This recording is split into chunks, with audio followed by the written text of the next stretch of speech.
shout mga kapatid. If the Arataki gang stirs up any trouble, I'll drag every last one of them back to apologize.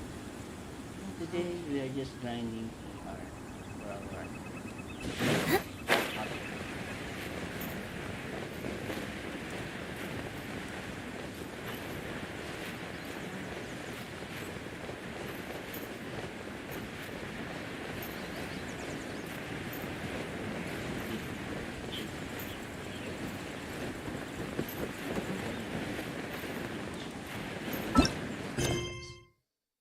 here. Restoring the Jade Chamber. Yeah. This week.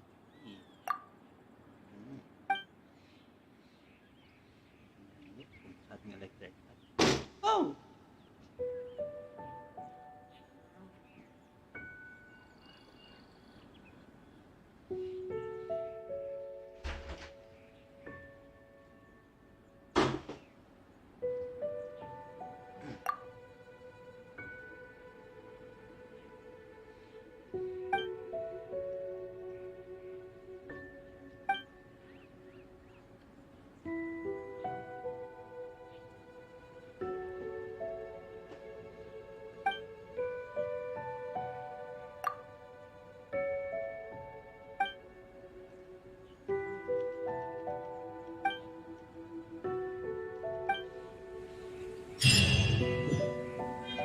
Can you hear me? Take me home.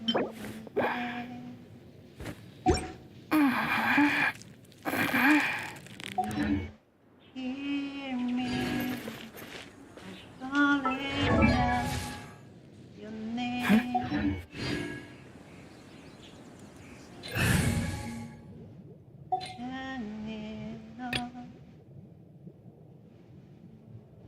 Turn it on to come home.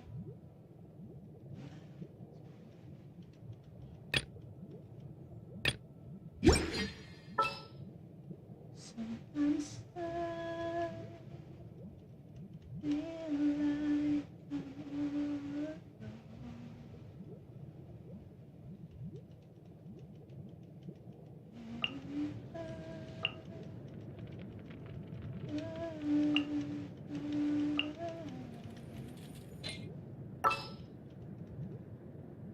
Baby,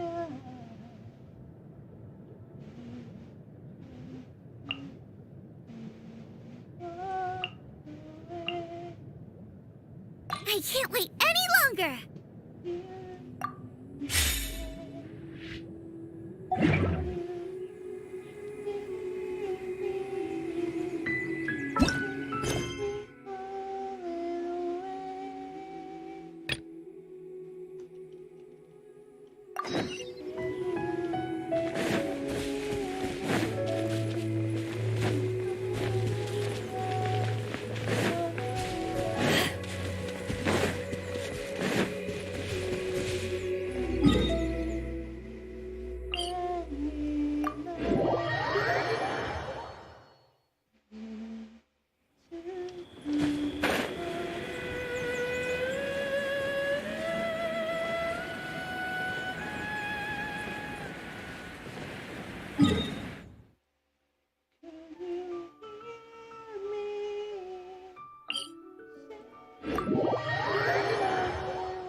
I'll keep this close.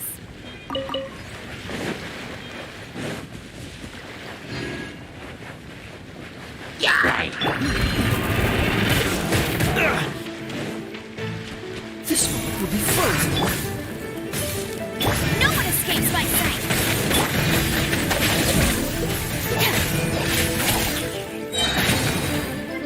Out of my way!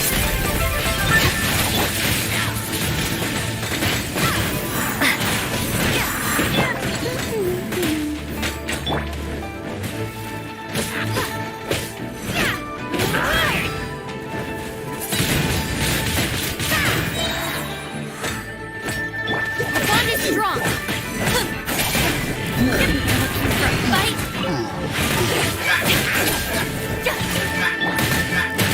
Let it rain!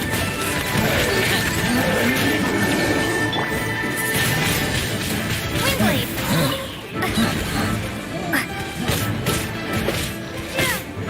Freeze!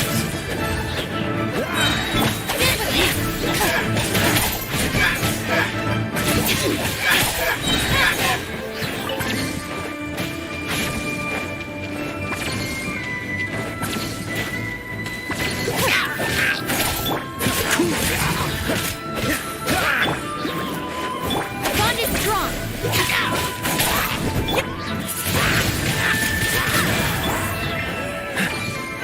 Freeze! Push your luck.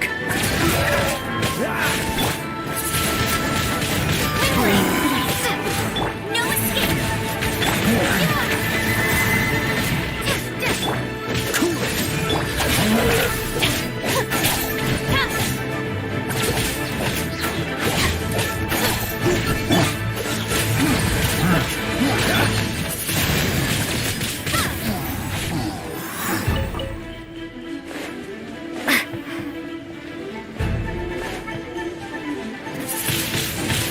Windblade! Bet you can't keep up with me!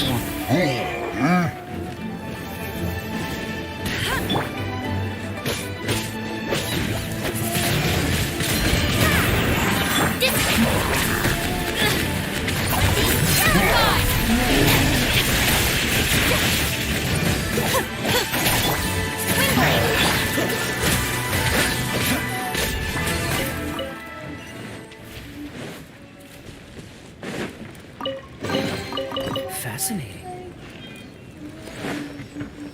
Freeze!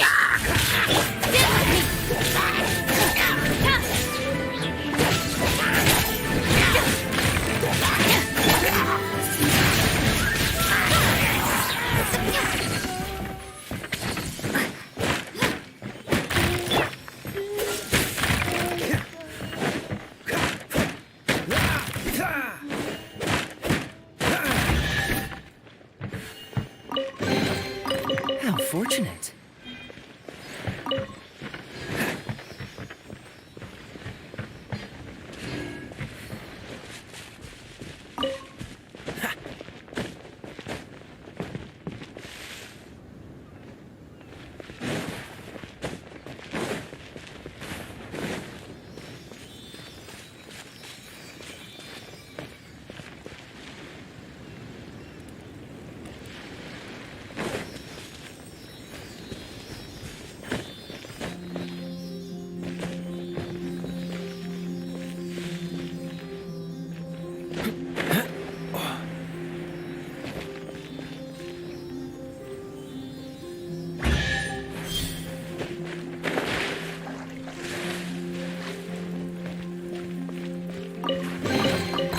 Fascinating.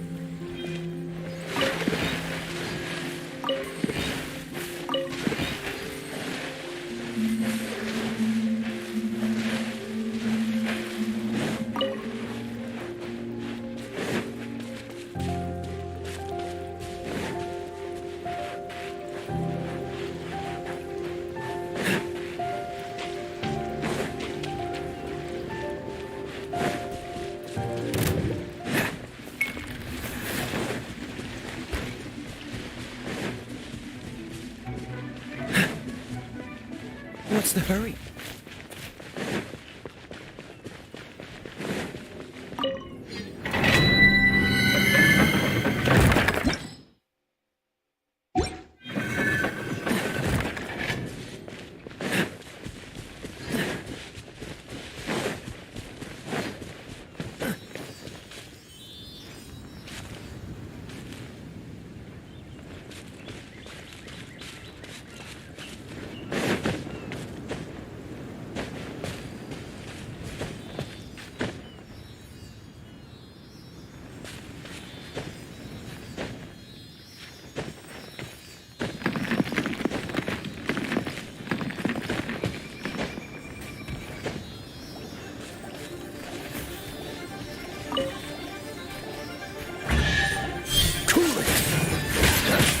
Bond is strong!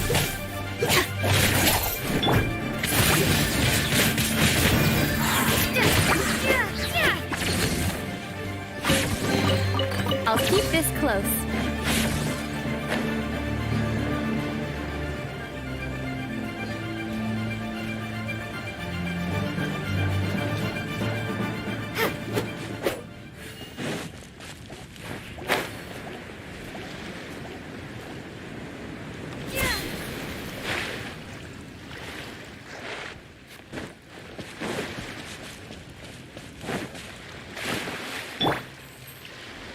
Dodge this!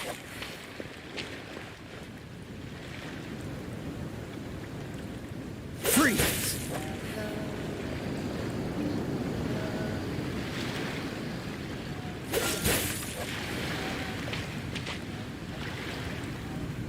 Ay, Cool it!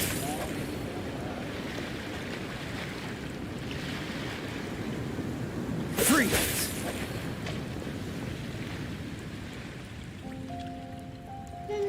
Dodge this! freeze. Watch this. Cool it! Cool it.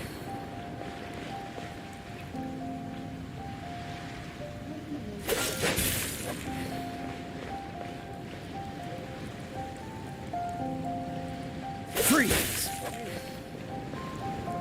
Ah! Ah! Ah! Ah!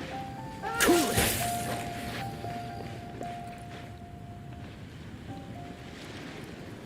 Cool it.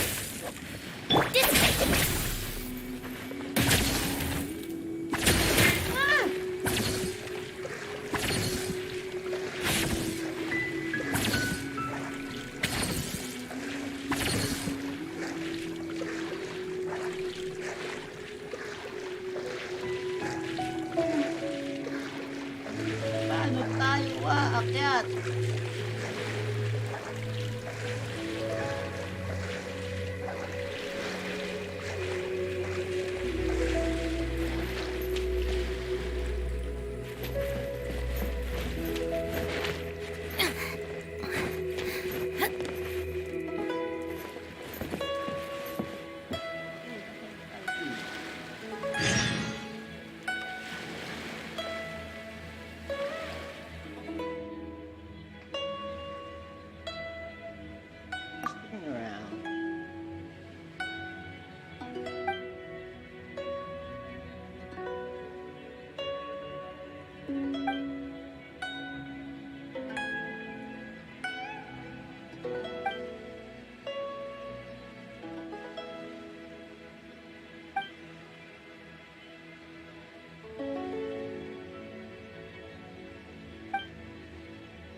really care.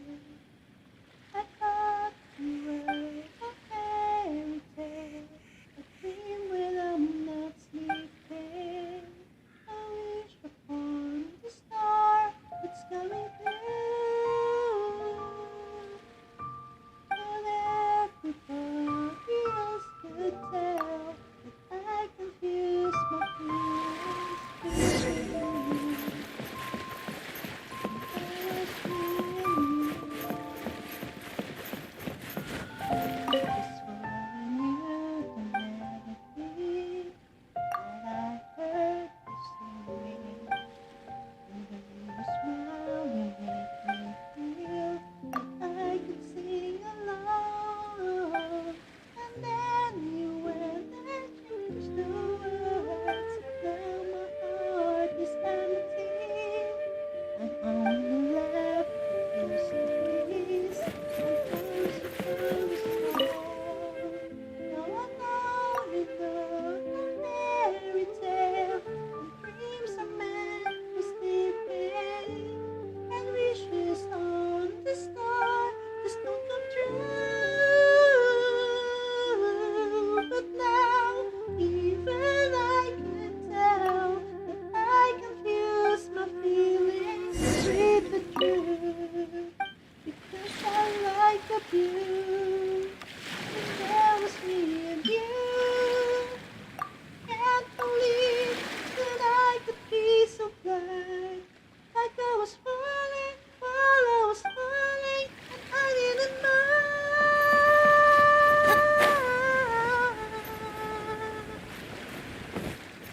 Ooh, because I like the view.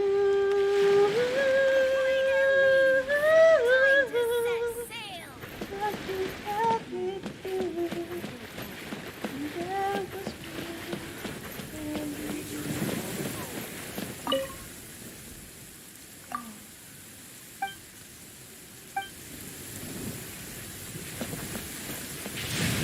Be careful.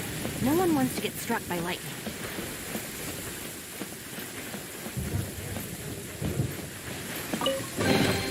Every little bit counts.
Time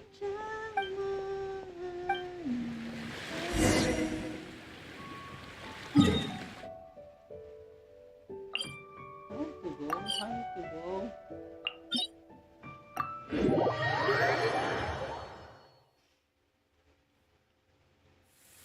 We don't need an umbrella. Just pick up the pace.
Dodge this!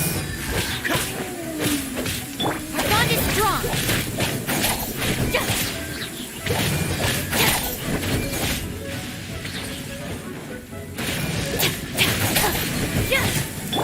Freeze!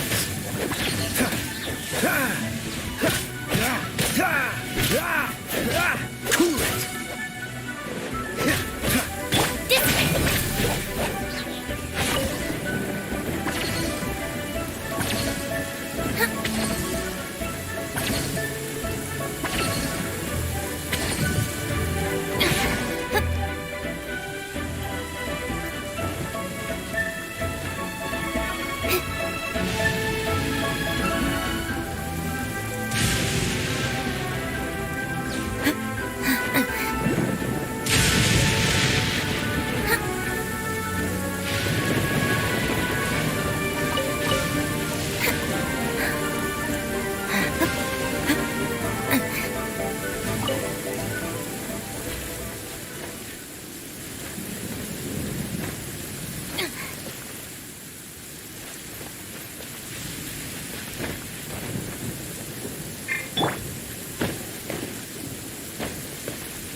How fortunate.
Bowkeeper.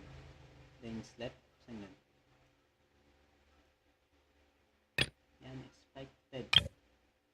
Teapot Coal Home Part 1.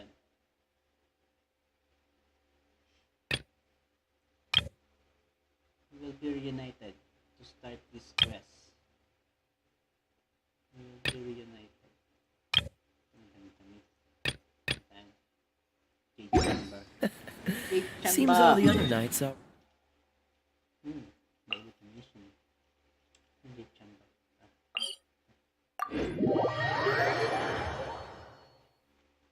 아침이 오잖아.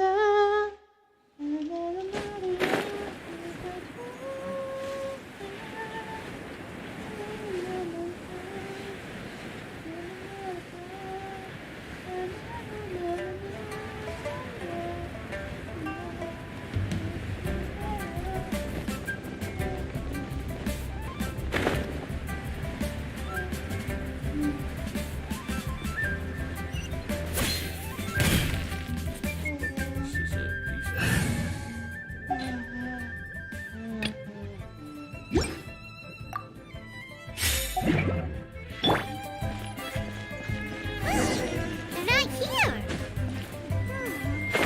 Let's keep looking.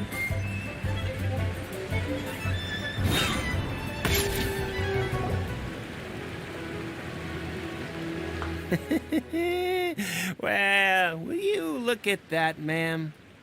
Nowhere left to run. Don't worry, we're not bad guys. You give us some mora, we give you a little info. Everybody's a winner. Boss, I got a bad feeling about this. Look at her, the white hair, the energy she gives off. I'm telling you, there's something different about her. So what? She's loaded. How are we ever going to repay those gambling debts if we just let money walk away from us, huh? I've already told you, I don't need your information. If you still can't grasp that, I'm happy to repeat it in a way that won't be so easy to forget. Come on, ma'am. You seem like an intelligent lady. I shouldn't have to spell this out to you. It's not about whether you need the info or not, okay? It's about you taking out your money and handing it over and nobody getting hurt. I won't. No more excuses! I know you have money. I saw you. Yeah, I saw you.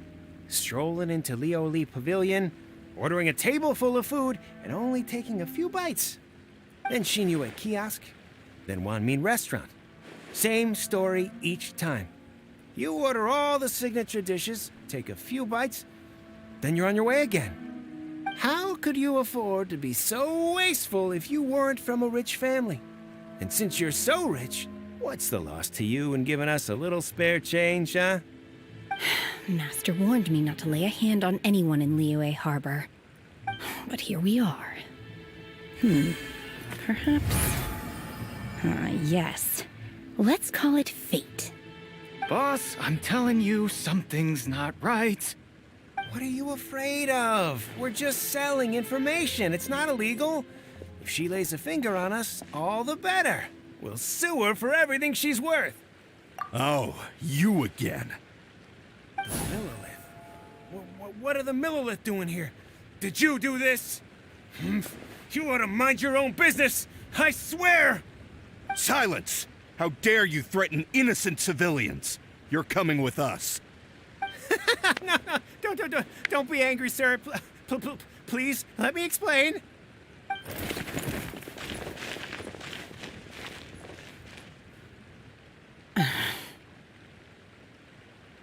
Shenhe, Shenhe? my name. Oh, so your name's Shenhe. Paimon's name is, well, Paimon. And this is Paimon's travel buddy. I've heard about you two before. Thank you for helping to defuse the situation. I could have dealt with it myself, though. I suspect smashing his head against the ground a handful of times is all it would have taken to get him to surrender. You can't do that. That's way too violent. This is Liyue Harbor. There are laws against that kind of stuff, you know. Laws? No, apparently not. Really? So how exactly have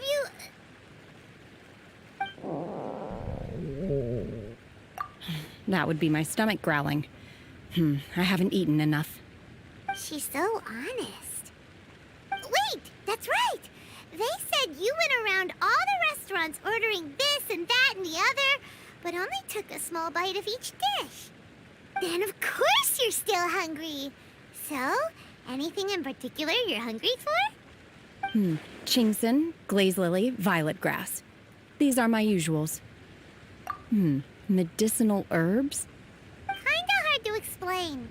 Anyway, Boo Boo Pharmacy's not far away. Let's take Shenhe there for a big medicinal meal. After all, you can't work on an empty stomach.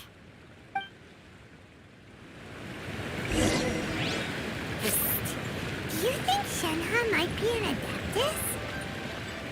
It seems like it's her first time in Liyue Harbor, and she doesn't seem to get how things work here.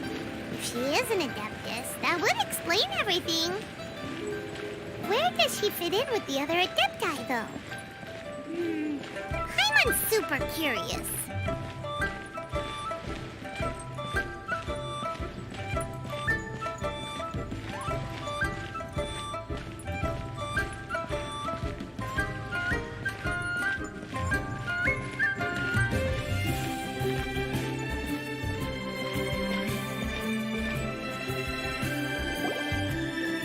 Are you here to buy some herbs? I do. Chingson, glaze lily, and violet grass, please. Half a pound of each. What kind of prescription is this? Sounds more like a lunch order. Oh, here you go. That's everything we have in stock. Thank you. She's really eating them.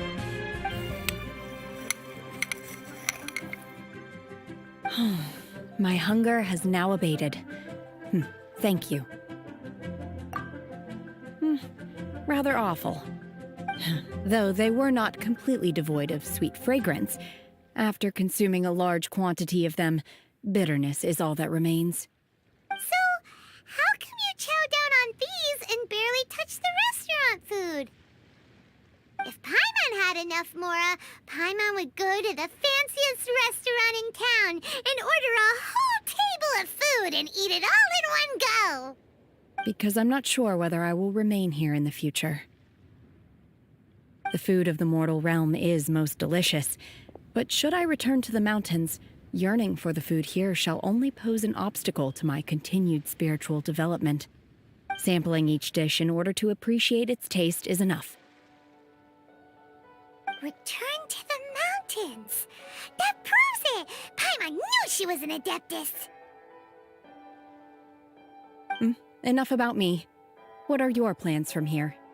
Oh, right! Paimon almost forgot! We came out to take part in the Rebuild the Jade Chamber competition! And now we're probably super behind because we've been held up for so long. I see. I heard something about the contest when I was passing by. Yep! You get to ask Ningguang any question you want if you win! Were you interested in the contest too, Shenhe? I came for the rebuilding of the Jade Chamber, but until this point I had no intention of joining a contest. However, you have shown me your kindness, and I would now like to lend you my assistance. Oh, don't worry. I ask for nothing in return. Wow! You really don't have to. But having an Adeptus help out will make things a whole lot easier, so... Then let's not delay. I have a plan. Great!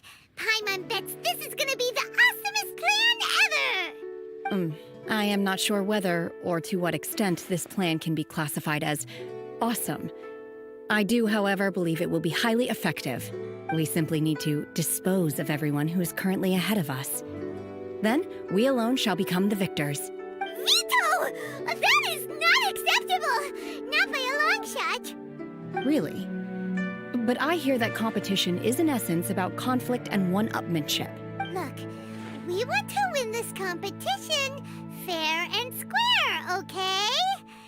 Sunset Vermilionite, Wonder Cores, and Adepti Sigils. Let's start at the top of the list and work down. So, for Plostrite... I was wondering who I could hear arguing over there. So, it's you. Baiju? What are you doing out here? Lady Ningguang wishes to purchase a large batch of wound dressing. We're running low at the store, so I came out to fetch the ingredients personally. Huh? How come Lady Ningguang needs so much wound dressing all of a sudden? I'm not too sure.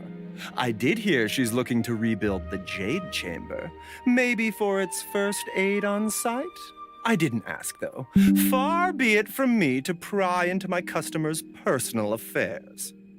Oh, and she also borrowed Chi-Chi. Meaning Boo Boo Pharmacy is very short-handed right now. I don't suppose any of you are looking for part-time work by any chance? No, we've got other stuff to do. While you're here, though, you seem to know a lot. Have you ever heard of something called Sunset Vermilionite? Ah, the variety of Plostrite used in the Jade Chamber, yes? There is some mention of it in the Seven Mountain Treatises. When activated, Sunset Vermilionite rises up all the way into the clouds. It's very rare indeed. As far as the records show, virtually all Sunset Vermilionite in existence has been mined and taken possession of. But the Feiyun Commerce Guild would know far more about this than I do. Okay, then. Let's go ask at the Feiyun Commerce Guild. Thanks, Baiju. You're quite welcome. Good luck to you all. And if there's anything further you need from me, just come to the Boo Boo Pharmacy.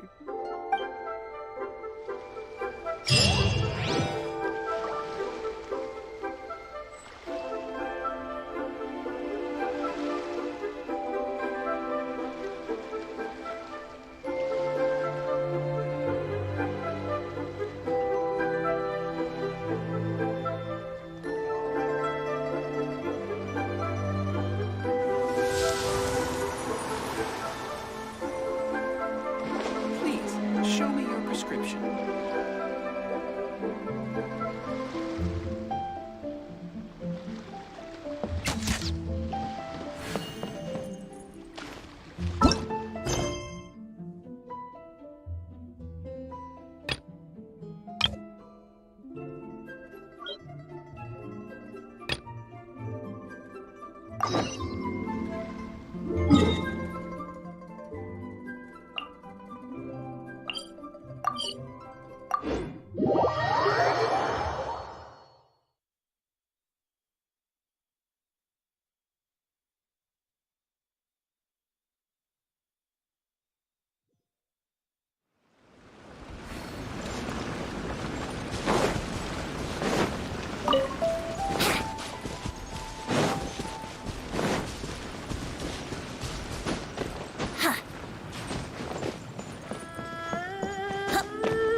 The heavens are smiting me to smithereens.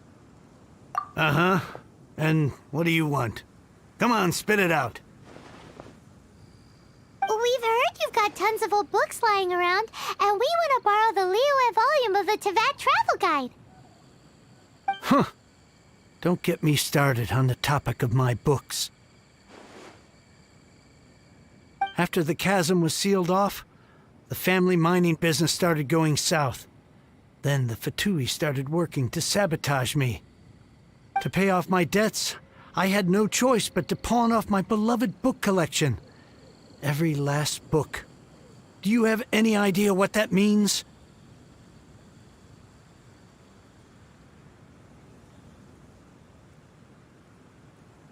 Wrong. That was my life's work. I devoted my entire life to curating, collecting, caring for them, and now they're gone. Gone, I tell you. It's useless ranting and raving at you like this. All I can do is try to save enough Mora to buy them back. Unless you have other business here, I'm done talking to you. Goodbye. Off you go. Go on, go! Please tell me that you didn't pawn Volume 6 of Legend of the Shattered Halberd. Legend of the Shattered Halberd. There's a title I haven't heard in a long time. You have good taste, my boy. What? But we don't? That work was an epic-defining masterpiece. Granted, it was almost unknown at the time it was published, but over time it was the work that came to define the genre of martial arts novels and sparked a plethora of imitation works. Barely any copies of the first edition were ever printed. The later edition inexplicably went out of print, almost as soon as it was released. A shame, given what it allegedly added to the original story. Yes, that's right. How did I forget? The original edition's 6th volume of that work is so rare, I could never bring myself to pawn it no matter how much I needed the money. You mean you still have it? Yes, it is my one and only remaining treasure. Hey, Chang! You've got some nerve keeping me and my boss waiting like this. I need an answer. Will you sell the Corlapis or not? I'm sure you don't need me to remind you that if you mess with Gentry Moutsai, you're messing with the Fatui. Oh, you again. But you know I can't afford to give a 70% discount on the price. I'd never be able to buy my collection back. That's your business. The question is, do you want your books, or do you want food on your plate? Perhaps you'd like to take your books with you to an early grave. You... Whoa there, friend. Come on. This gentleman is either willing to make a deal or he's not. You can't force him to sell against his will. Just who do you think you are? Keep your nose out of other people's business. My liege, I am but one who comes to the aid of this gentleman in his moment of need. I am Xingqiu, disciple of the Guhua clan. Guhua clan? Did you hear this clown? He thinks he's a Guhua master in this day and age.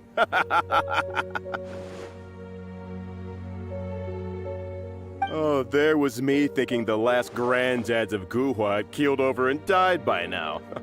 Who were you supposed to be then, huh? Some sort of Guhua messiah? Justice is blind to our backgrounds, my friend. That just makes me someone trying to do the right thing. But you?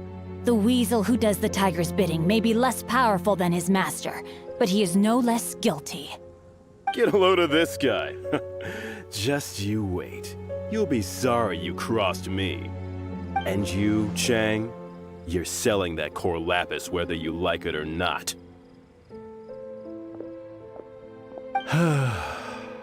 Oh, how the wolves prey upon the fallen tiger. My days are numbered. So, just to come back to what we were talking about earlier, could I get a yay or nay about borrowing that book? Oh, what does it matter now? I can't expect anybody to care about me anymore. But since you did stick up for me, please, just take this book and leave me in peace. 3 long years I have waited for this day. Words cannot express my gratitude. I, Xingqiu, vow to repay this great act of generosity. All right, give it a rest.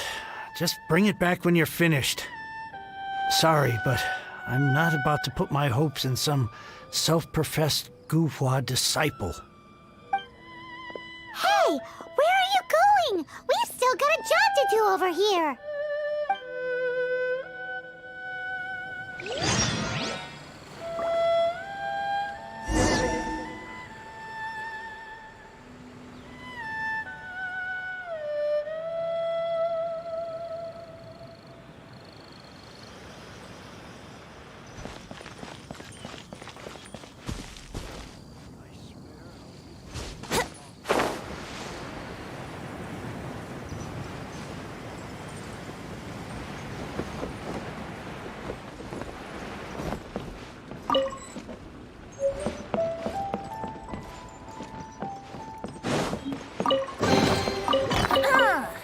heard the Ballad of the Treasure Chest.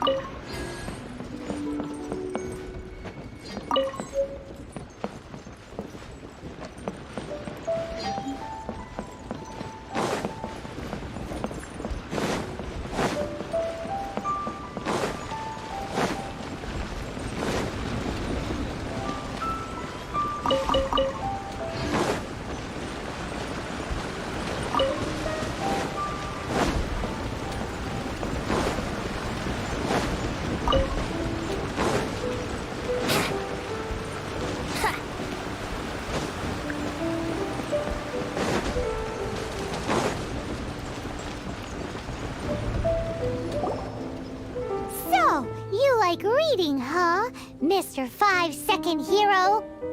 Oh, amazing! I never saw that coming. Hello? Shincho? Anybody in there? No wonder this book is so highly sought after.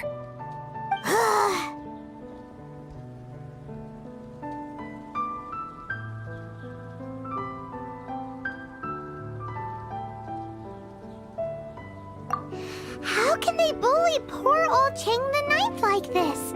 Forcing him to sell his ore for dirt cheap? It's daylight robbery, pure and simple.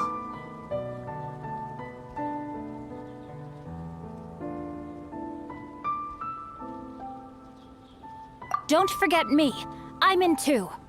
Oh, so now you can hear what we're saying. The reason I borrowed this book is that it would be a real pity if Chang the Ninth ended up having to pawn it. And I meant every word I said to Chang the Ninth. I will return his act of kindness. It is the just thing to do. I will be custodian of this book, and I will also help find a way to buy back the rest of his collection.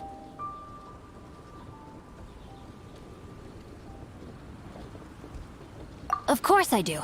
An initial plan anyway. I still need to work out the details. Give me a second to reflect. It shan't take but a moment. You're still here? What is this, a game to you? You think no one's really gonna get hurt? I gotta hand it to the Goofball clan. What you lack in numbers and talent, you make up for in guts. Oh, I'm sorry. Did I say Goofball clan? I meant Guhua clan. That's what you goofballs call it, right? There's a saying that goes, the insect that shakes the oak tree ludicrously overestimates its ability. Quit quoting proverbs at me, you buffoon! Please leave this place. I will not tolerate an attempt to coerce an honest trader, especially when the one you seek to threaten is one to whom I owe a debt of gratitude. It's cute that you want to stick your neck out for Chang and all. But you picked the wrong time, you little punk. I brought the Fatui to back me up. A whole army of you and your little Guhua buddies wouldn't be able to help you now. I may be young, my liege, but the path I have chosen makes me no stranger to conflict. Why should I cower in the face of evil? Oh, great speech. But now it's time for you to learn your lesson. Are you here to play with me? The more, the merrier. Oz, reveal thyself! The hunter comes. Prepare to be blown away! Let me amuse myself a little.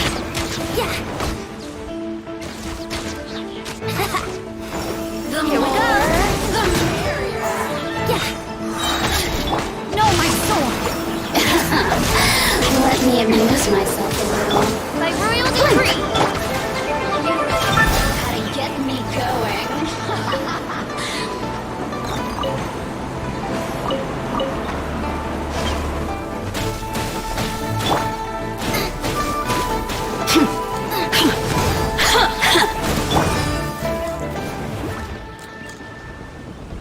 I thought that was just a regular pendant you were wearing, not a vision. You won this round, but you better watch your back. This isn't over. Would it be too much to hope they've learned their lesson? No, you misunderstand. That fellow has a foul mouth, to be sure. But his assessment of the state of the Guhua clan is, well, not exactly incorrect, I suppose. Though I long to restore Guhua to its former glory, it is no easy task. They've gone for now, but they'll be back looking to cause more trouble before long. I'll see to it that no harm comes to those who show me kindness. There is a just and unjust way to do business, and I will ensure the matter is resolved satisfactorily. It's not like the Fatui to pick sides in a business dispute, but the confident demeanor of their errand boy suggests there is substance to his words. There must be a deeper level of collusion at work here. He mentioned Gentry Maotai. I know this name. He has a stately residence in Liyue Harbor. Maybe the two of you could go and investigate. That idea works, but what are you gonna do? Me? I have other things to look into. Let me see. Let us meet at Yujing Terrace in Liyue Harbor in a bit. You really have stuff to do? Are you sure you're not just using us as your errand runners? Wow, so that's how that turned out. This whole passage is just extraordinary. Ugh, this guy is so annoying! Paimon just wants to slap him right in his stupid face!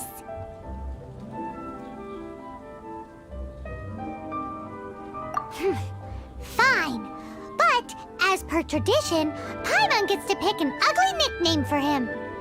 From now on, he shall be known as Guhua Geek. You go first. No need to wait for me. One more page and I'll go and stretch my legs. Just one last page.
Who goes there?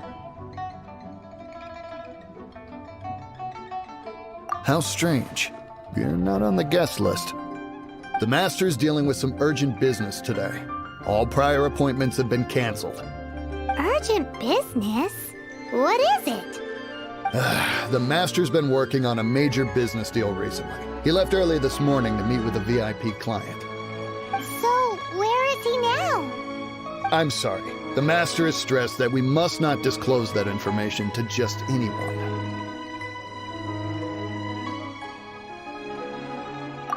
No, I mean, yes. Yes, you are. I meant no offense. Please, believe me.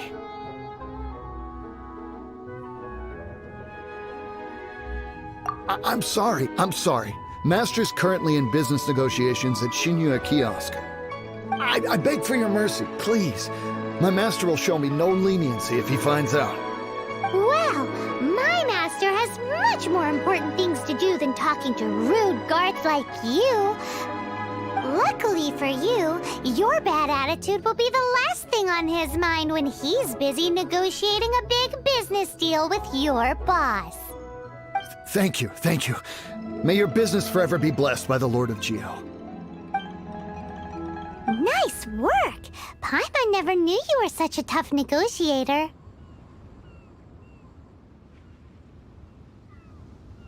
Is that so? Now Paimon knows not to let your wily ways get the better of her in the future. Anyway, seems like the VIP client in question must be one of the Fatui. In that case, let's get ourselves over to the Shinyue Kiosk. Seems business is booming at the Shinua kiosk. No one should notice if we blend in there. But either way, if we want to know what kind of shady business they're up to, we better be careful.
I understand.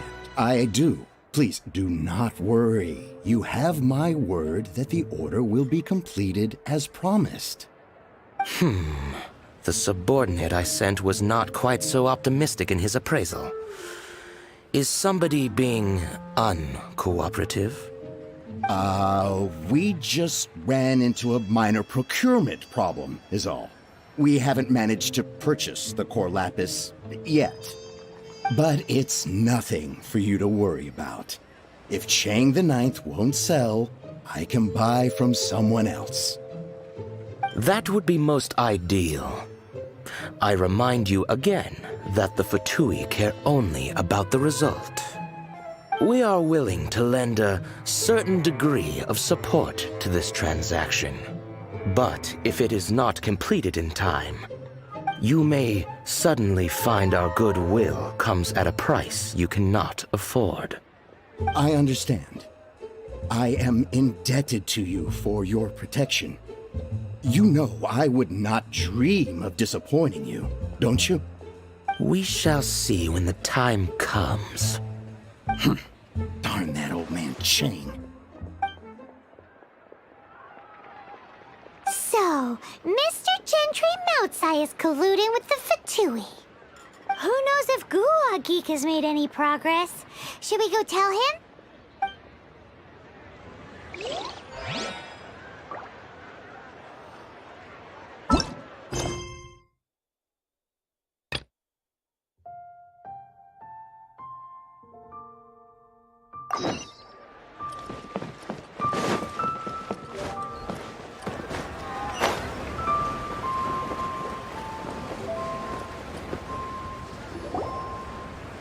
Master Xingqiu, thank goodness you're finally back. Oh? Why do I detect an urgency in your voice? The guild has had a whole string of strange orders in recently. Everyone's been completely caught off guard. Your father gave me specific instructions to ask you to stay and help out if I happen to see you. I see. Have someone sort the orders by type for now. I'll deal with them myself shortly. Oh, how wonderful. Thank you, Master. With you on the job, I can breathe a sigh of relief. Hey, Xingqiu! Glad you're here. We want to ask you for some information. Traveler, Paimon, please wait a moment. Shu, I need to entertain some guests. Please continue with your work for the time being, and we'll discuss the matter of the guild's orders in more detail later on. Understood, Master Xingqiu. Then I will leave you in peace.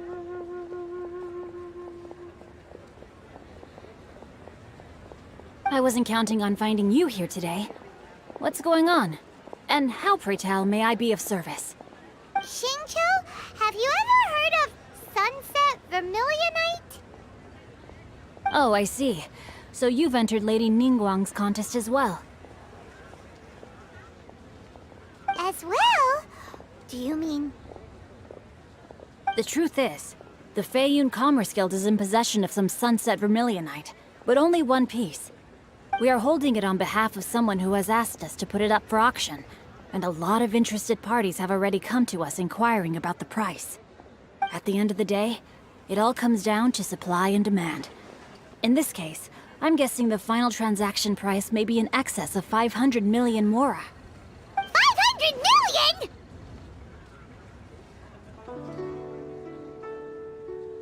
Honestly, I would recommend that you don't bother bidding on this one. The price is greatly inflated, and it's just not worth it. But without any sunset vermilionite... Don't panic. I don't suppose you ever heard of Sea Gazer? Who? Sea Gazer was once very close to Mountain Shaper, but if I am not mistaken, he has already passed away. Yes, precisely. I didn't know anyone else knew about him. According to records of drifting clouds, Sea Gazer once built an abode to store his rarest and most exquisite treasures, among which was some sunset vermilionite. After Sea Gazer passed, the abode was abandoned, and its location was lost to time. Luckily, I came into possession of a stack of folk history books just recently. They make some oblique references to this lost abode, and after cross-referencing them against each other, I'm now fairly certain that it is situated in the Lisha area. That's great! But is it really okay for us to just go and take his treasure? Wouldn't it be a little, disrespectful? With him being an Adeptus? You needn't worry. As far as I understand, Sea Gazer was very open-minded. Even while he was alive, he wouldn't have let something like this bother him. Open-minded? I have not heard of Sea Gazer being described in this way before. May I ask where you read that? Just a rumor I heard out in the mountains. All right then, let's go.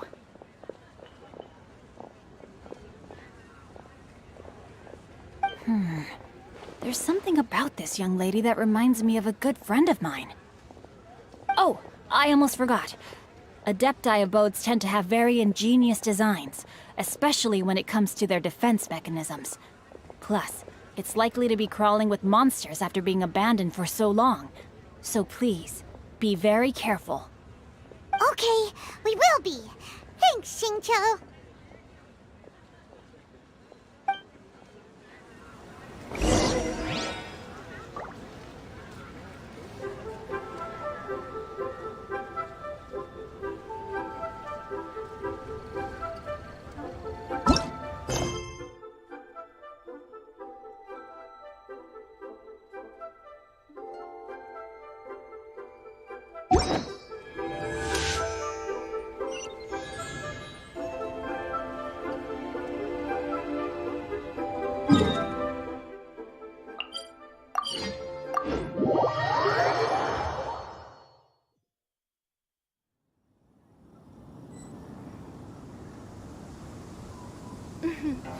May the glory of the Prinzessin bring light to this world.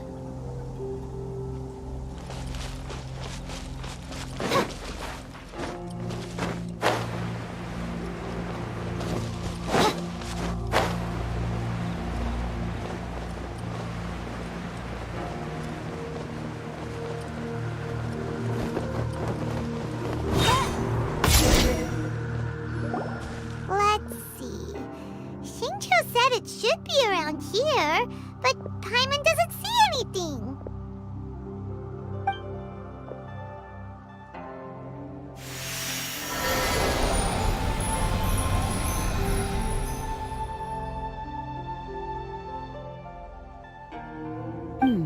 This place was hidden using a special Adepti art. But now that I have removed it, we can inspect the area more closely. Wow, that's amazing! Yep, let's take another look around. Hey, look! Is that a new Sealy over there?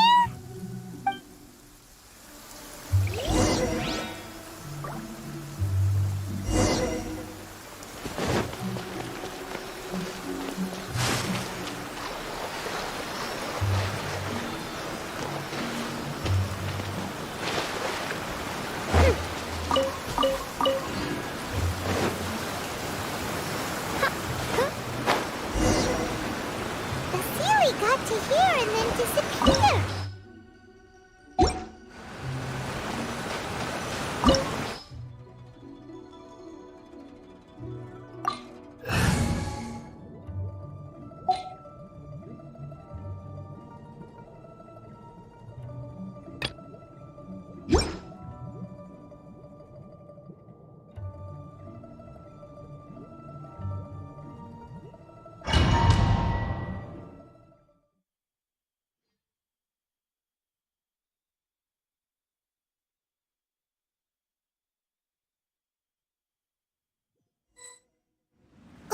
What? Weren't we at a waterfall just now? How did we suddenly end up here? Oh, so many clouds. It feels like we're high up in the sky. I believe this is the abode of that Adeptus. With any luck, the sunset vermilionite we're looking for should be in here. Really? Look, it's gone and snuck beneath the clouds.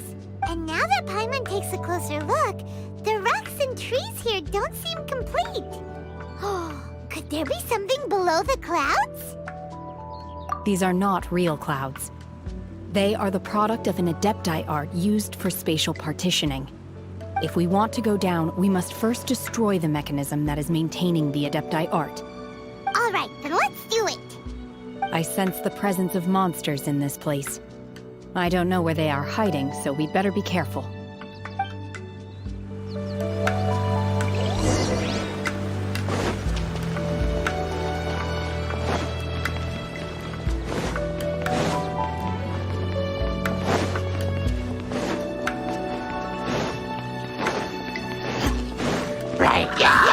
Nice and spicy.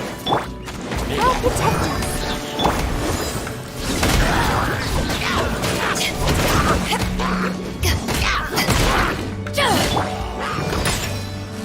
Manifest! Unleash!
Let the show begin.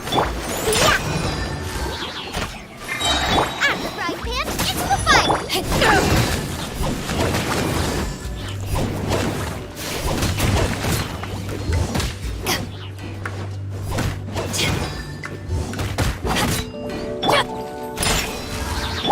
Manifest!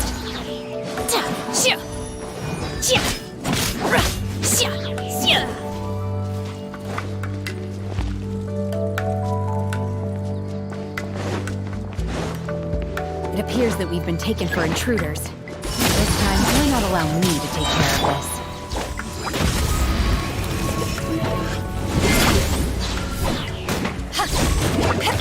Boba, get them! Go! Pew-pew! Unleash!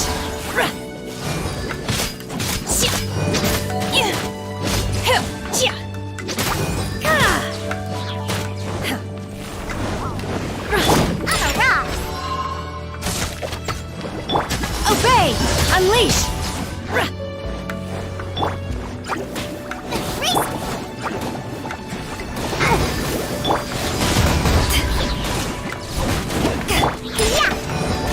Manifest!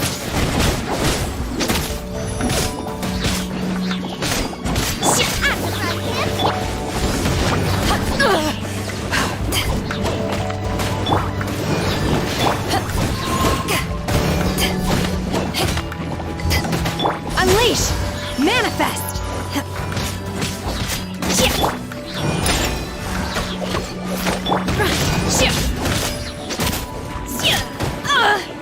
Feeble!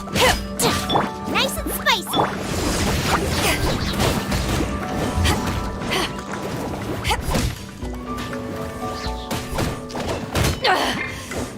Haven't what?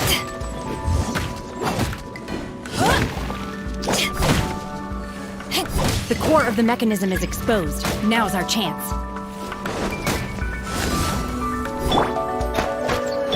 I'll protect us.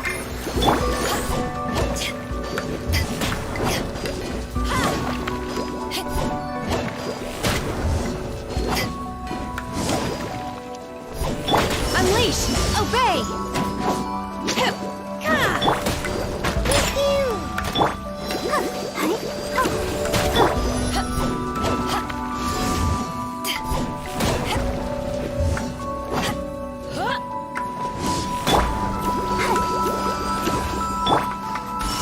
Manifest!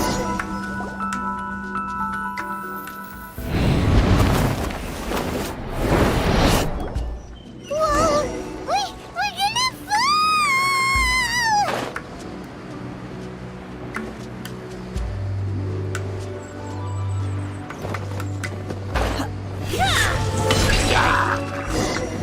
Is everyone okay?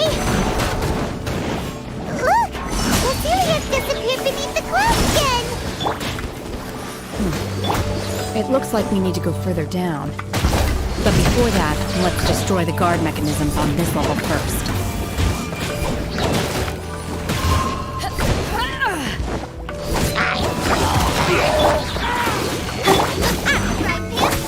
Obey! Manifest!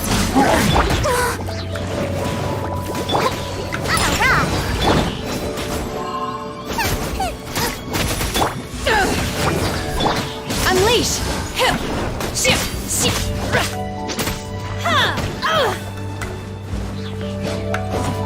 Obey!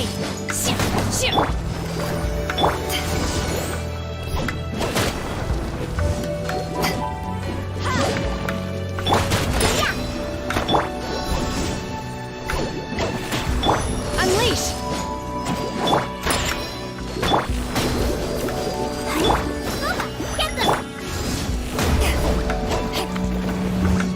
Obey!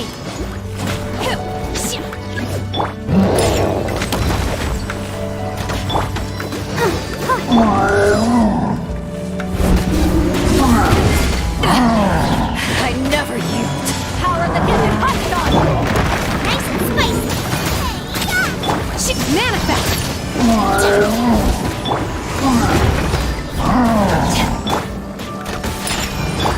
Let the show begin. Can't handle your drink.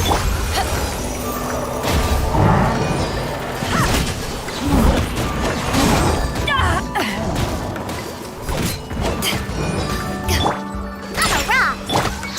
Obey!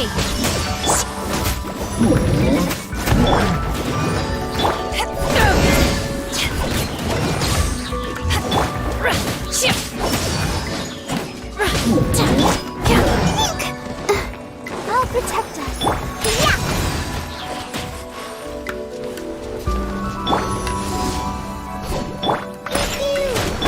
Yeah.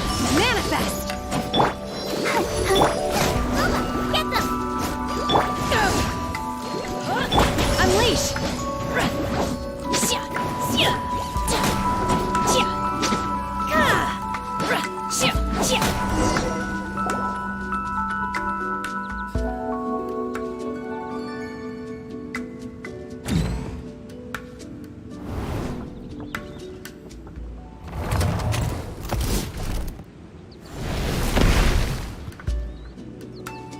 gonna fall. This time, we're really gonna fall. Ah! So high. Luckily, there was a pool of water at the bottom. Otherwise, that could have ended very differently. Hey! That series on the move again. Let's catch up with it.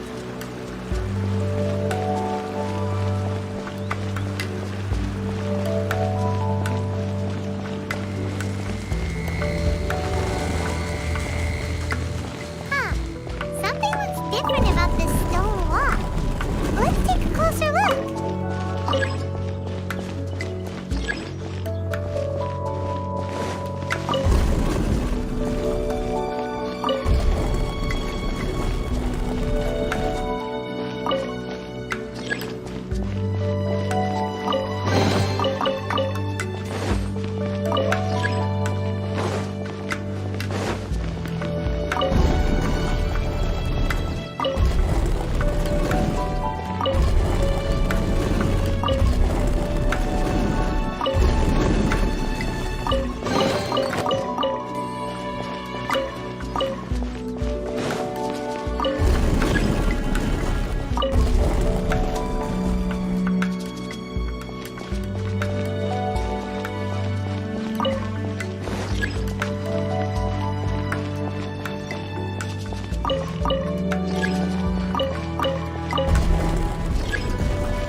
Let's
Manifest!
Look,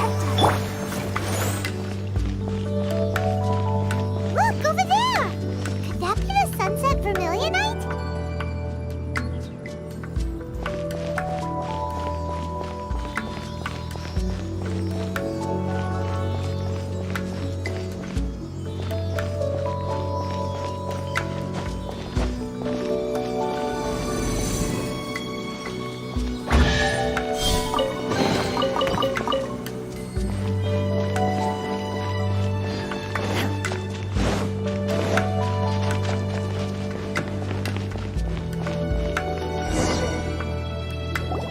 Is this it?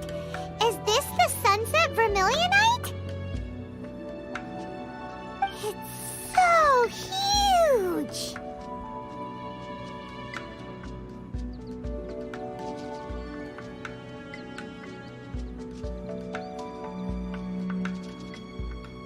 That's true, but then again, why isn't it floating? Plaustrite doesn't float until it's activated. It may look different from most ordinary stones, but it weighs around the same amount. Only after being activated does Plaustrite reveal its true nature, breaking free from the shackles of the mortal realm and ascending up into the heavens.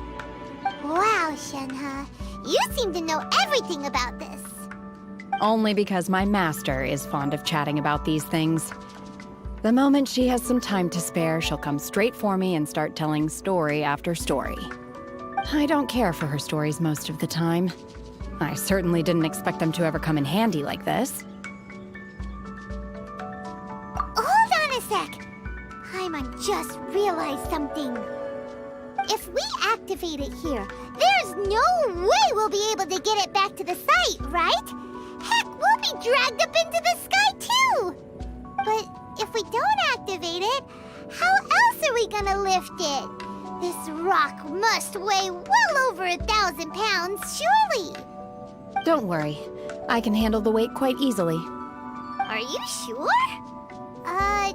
Be careful! Please don't worry. I'm well aware that a Plaustrite sample this large must be highly valuable. I will be gentle with it and make sure it does not get damaged. My safety. That's right! Paimon's sure you can handle it and everything, but if something this heavy lands on you, you're gonna get yourself hurt, no matter who you are. You gotta be extra careful when lifting heavy objects. It's just common sense. Is it now? Well then, thank you. I'll go on ahead with the Plaustrite. Let's meet at the building site later. How is Shenhe able to carry that huge rock all by herself? Get that super strength much? We can't slow down yet. Let's go meet her at the building site.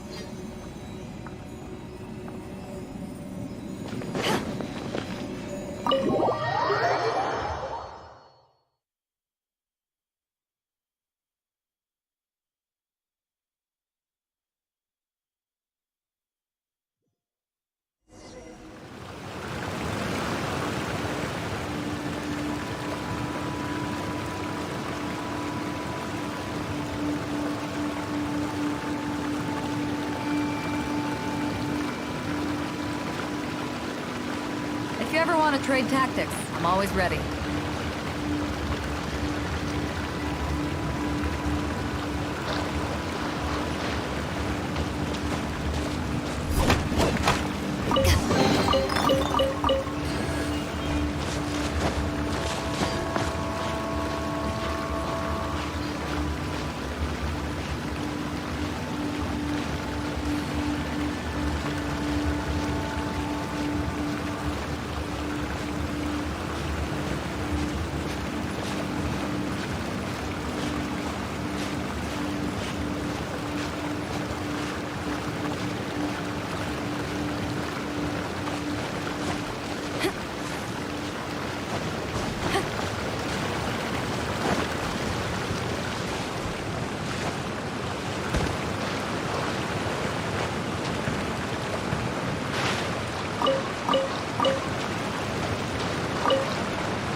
lose count.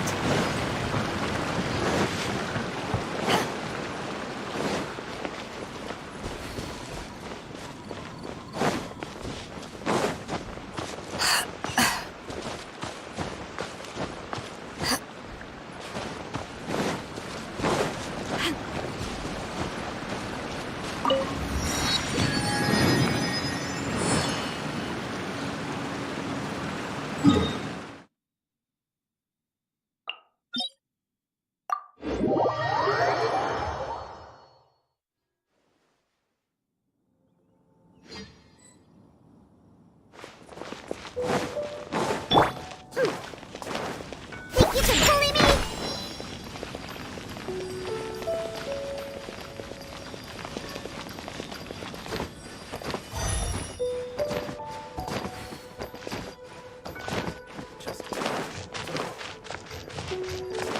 Let's go, let's go.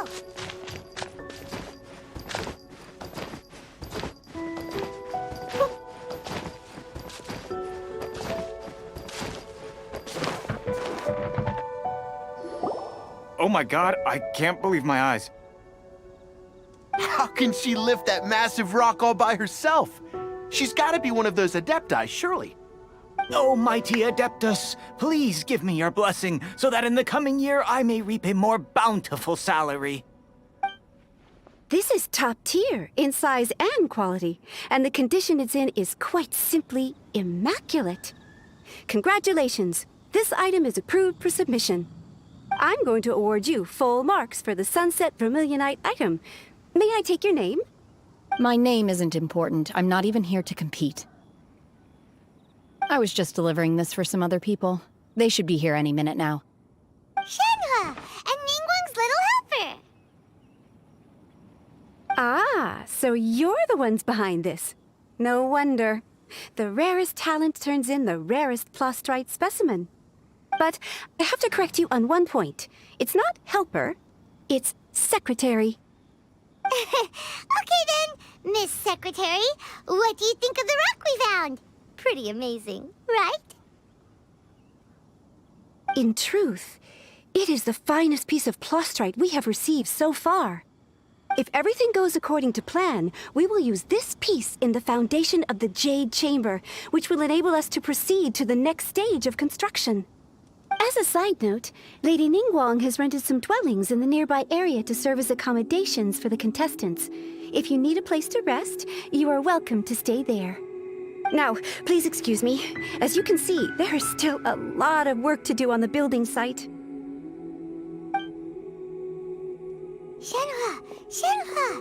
Just now on the way over, pretty much everyone was singing your praises! Oh, really? What kind of reaction is that? So strange. Aren't you happy about it? Whenever Paimon gets praised, Paimon can't help but hold their head up high and break into a big smug smile. I've had similar compliments before.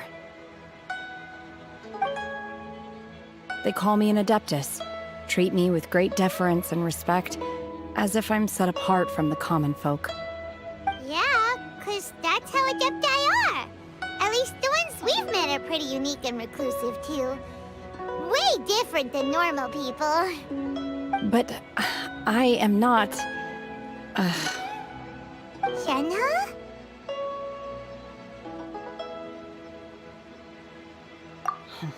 I'm fine. I've been exerting myself quite a lot ever since we set foot in that abode.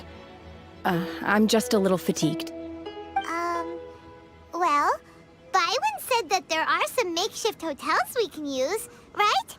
Let's go check in and take a rest. No need. I simply need to find myself a secluded place in the wilderness to sit and meditate in silence. You can't do that. It's dangerous out in the wild on your own. When you're hungry, you go eat something tasty. And when you're tired, you go lie down in a nice, comfy bed. All right? Seriously, don't punish yourself like this. Okay. If you insist. Great! Now we're talking. Let's head to our hotel.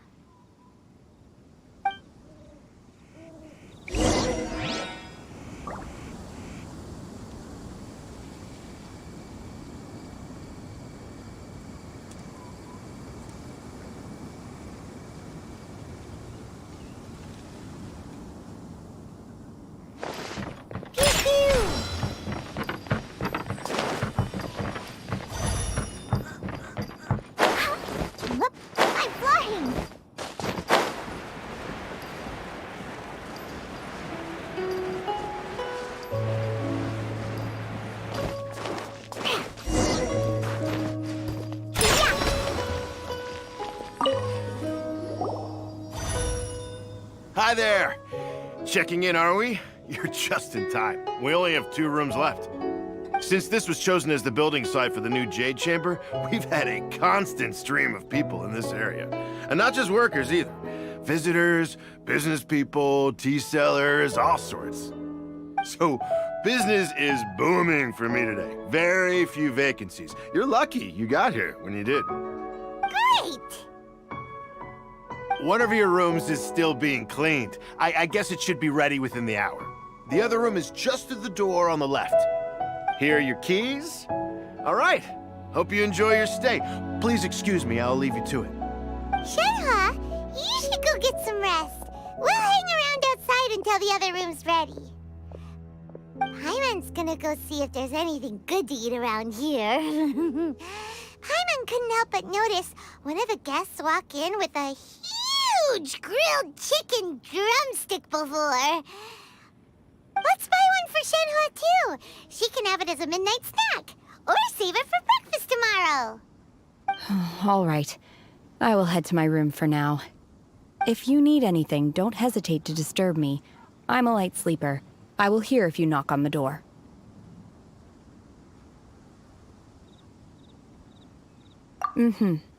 See you tomorrow.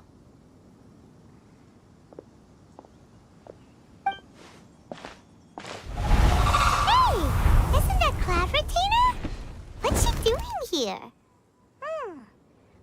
Let's go and say hi.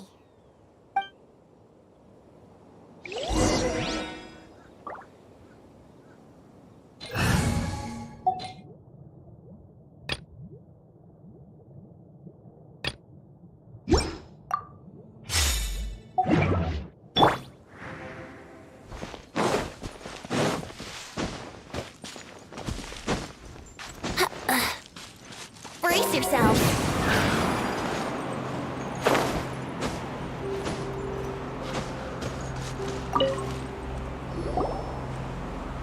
One trusts you have met Shenhe.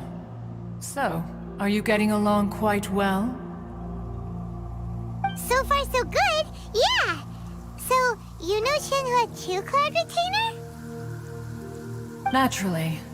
Save for Ganyu, who spends the majority of her time in Liyue Harbor. All the Adepti living today are acquainted with Shenhe to some degree. Cool. So, what's her Adeptus name anyway? Calling her Shenhe feels kind of friendly, but also kind of disrespectful. So Paimon's thinking maybe it'd be better if we called her by her Adeptus name instead. Her Adeptus name? Why, pray tell, would Shenhe have an Adeptus name? Don't all Adepti have a special title they go by? On this latter point, you are correct. However, Shenhe is human. Oh, right. Wait, what?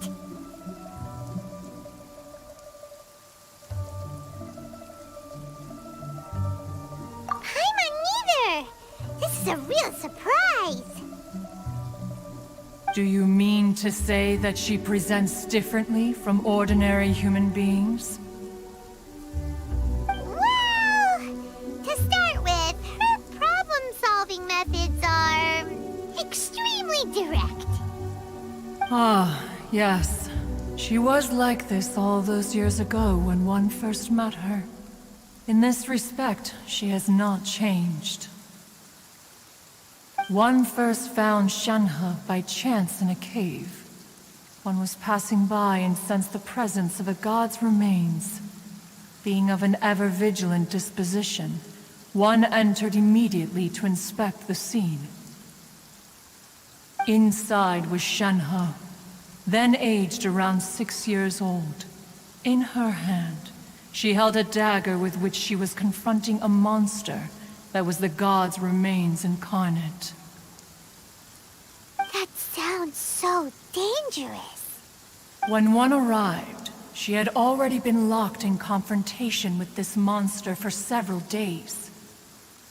Most mortal children are fragile, both physically and mentally, and are highly reliant on their parents for survival. but not so her. That she was able to endure such terrible danger was due not only to her strong willpower, but also to the bloodlust and homicidal instinct with which she was born. One dealt with the monster, yet she still refused to lower her guard. She even pointed her dagger in one's direction and remained ready to strike. Only after she was satisfied that one had no intention to cause her harm did she finally relent. She then passed out without uttering a single word. In other words, if you hadn't passed by that day, Shenhe might have... Not necessarily. Upon one's arrival, one could sense that the god's wrath was gradually receding. Even had the stalemate continued, one suspects that Shenhe may have still emerged the victor of the confrontation. That's still so dangerous, though. Why was a tiny little kid battling against the wrath of a god in the first place? Alas, the mortal world is rife with suffering of every kind. And she had experienced her fair share of this, even at a tender age. Seeing that she was homeless, one decided to adopt her. Indeed, it is one to whom she refers. Shenhe has an extraordinary constitution, making her well adapted to practicing the Adepti arts. All the Adepti cherished her talents, and so we were willing to train her. However, her homicidal urges did not subside with age. Rather, they grew stronger day by day. Mooncarver once performed a divination for her. He declared that her fate is to bear the curse of calamity. Consumed by malevolent energy, she is prone to bring harm to those around her. Such is the magnitude of the danger this poses, that her soul must be bound with red ropes to keep her homicidal instinct at bay. The red ropes have indeed served to keep her calmer and more content. They also seem to have rendered her somewhat inexpressive. Perhaps the red ropes are so powerful that they have suppressed some of her other emotions as well.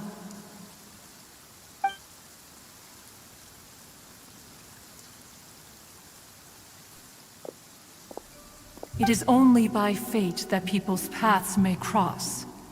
Now that Shenhe's path has crossed with yours, please be sure to treasure the gift that fate has given you, and take good care of her.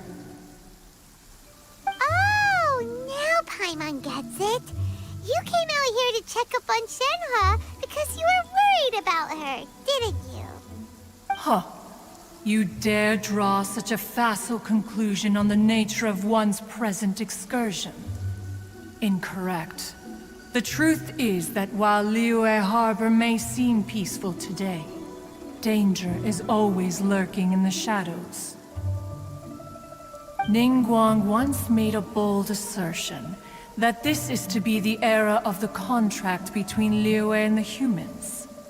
Well, one is most curious to observe how she will respond to the coming storm. If she handles it admirably, one is willing to be a witness to her achievements. But if she does not, the Adepti shall not hesitate to seize control. Let us conclude our conversation here for today. One has occupied enough of your time, and night is approaching. Be sure to get ample rest.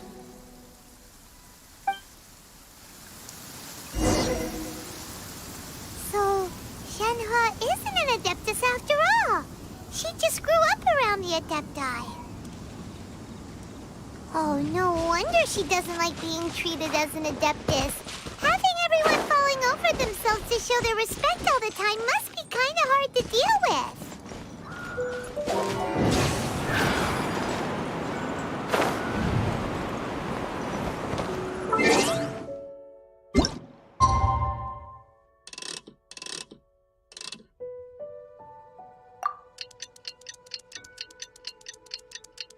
Hey!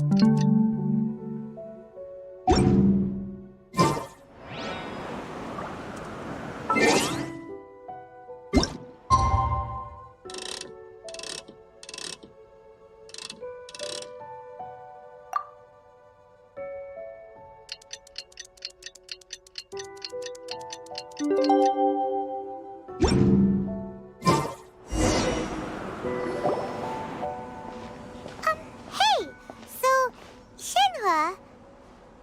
Master has relayed my situation to you, I take it. Oh? How did you know? I'd intended to wait until you came back before going to sleep, but I didn't hear you come in. I was worried that something may have happened to you, so I went outside to check and caught sight of my master. On top of this, you have been acting very strangely around me this morning, causing me to suspect that my master must have told you everything about me. After all, Master is... very talkative. Sorry, Shenhua. Paimon had you down as an Adeptus this whole time, but it turns out Paimon was wrong. It's okay. I don't mind. The fault is mine for not explaining everything to you sooner, because in my experience, trying to explain is a futile pursuit. Still, though you mistook me for an Adeptus, you never treated me as distant and unapproachable. Instead, you treated me as you would a friend. For this, I am very grateful indeed. To be fair, we've met our fair share of real Adepti, too. Anyway, now it's settled. From now on, you're our friend. Whether you're an Adeptus or a human isn't the important thing. First and foremost, we're just plain old friends. Got it.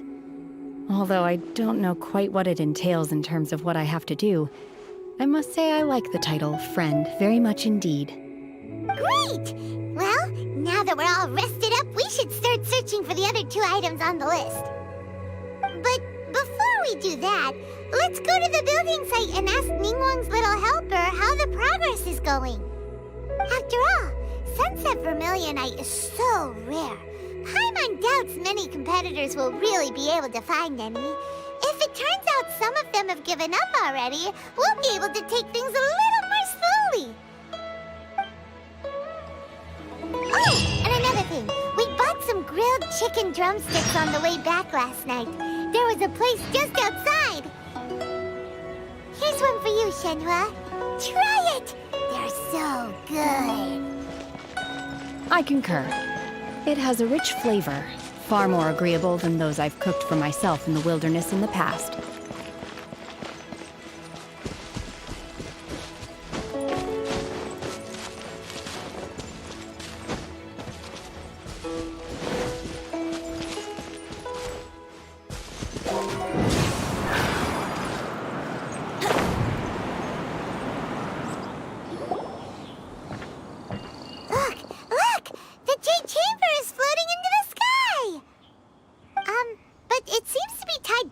Something. That's because it's not finished. Hey, Byron! And hey! People Paimon doesn't know? Given the enormous scale of the Jade Chamber, we split the construction work into 2 phases to make sure the structure remains balanced. Before we find some suitable plastrite, we build the Jade Chamber's keel at ground level. Once the plastrite is ready, we place it into the keel and let the partially constructed Jade Chamber rise up to the height of the surrounding mountain peaks. The remainder of the construction work is then carried out at that altitude. Once everything is ready, we release the iron tethers and allow the Jade Chamber to rise to its target altitude. Miss Bywin, we've brought some new materials to submit. One moment, I'll be right there. The construction work has only been able to progress this rapidly thanks to the plastrite provided by you. Lady Ningguang is most grateful and looks forward to seeing more of your work. Wow, can't believe you sourced the plastrite so quickly. It's the key piece of the puzzle. Looks like you beat us to the punch. Wait, I know you. You're the one who fought against the Fatui and Osile, right? Oh, sure enough, your reputation precedes you. Pleased to meet you. I'm Beidou, captain of the Crux. Beidou? Are you here to join the Jade Chamber contest too? Sure am. I happened to get my hands on a chunk of sunset vermilionite on a voyage a while back, so I figured I'd bring it over. Huh. So even though it's rare, we're not the only ones who managed to get a hold of it. Oh, I've got some introductions to do. This is the renowned Miss Yoon, or Yoonjin, probably the most famous figure in the Liyue opera scene. Greetings. These two are Paimon and the Traveler. I'm sure you've heard of them before. And this is... sorry, I'm not sure we've met. Shenhe. I am their... friend. Good to meet you. Well, from today on, I guess all of us are friends. Miss Yoon is also here for the contest. Turns out she needed to borrow a boat, so we came together. It's an honor to finally meet you both. I've heard much about you. Miss Shenhe, though we are only meeting for the first time, I have a feeling that we will get along very well indeed. To be honest with you all, I am in great need of this opportunity to ask Lady Ningguang a question. That's why I joined the contest. Thanks to my father's connections, I was able to acquire a specimen of the plastrite required. Fortunately, it was approved for submission, despite being a little on the diminutive side. Wow. So it looks like the three of us are competitors now. Excuse me for prying, Miss Shenhe, but are you competing as well? No, I don't have any questions for Ningguang. I just wanted to help her win. In that case, I have a proposal to make. Lady Ningguang said that the first 3 contestants to procure all 3 materials will be awarded the chance to ask a question. Well, there are 3 teams here. We can split the prize between us. Instead of competing against each other, we could work together to secure the top 3 places between us. What do you think? Sounds great, but how does it change things exactly? I think I see where you're going with this, Miss Yoon. The plastrite was the most difficult item to source by a long shot. Luckily, all 3 of us managed to get our hands on it. The 2 remaining items aren't quite so rare, so as long as one of us finds a way to source it, the other 2 can hop on the bandwagon. How'd I do? Is that what you had in mind? Precisely. Huh. Interesting approach. Okay then. All right, I'll go first. I have some leads on these wonder cores. From what I've heard, the core itself is really not that difficult to make. The hard part is getting hold of the ore used as raw materials. I'm gonna head back to the ship and ask Suling if he's heard of them. You guys... We will head into town and seek advice from Master Zhang of Hanfeng's Ironmongers. Thoughts? Wonderful. We'll split into teams then, and whoever makes progress first brings all of us a step closer to victory. I'm gonna take off. See you later. Okay, let's go! By the way, what question are you gonna ask Ningguang, Yunjin? I'm looking for a venue to host the performance of our new opera. Lady Ningguang has excellent judgment, so I would like to hear her opinion. Ooh, what's the opera called? Paimon wants to go see it. The opera is a labor of love by my father. He wrote it based on a popular urban legend about an evil spirit and an adeptus. It's called The Divine Damsel of Devastation.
Ad Astra Abyssa.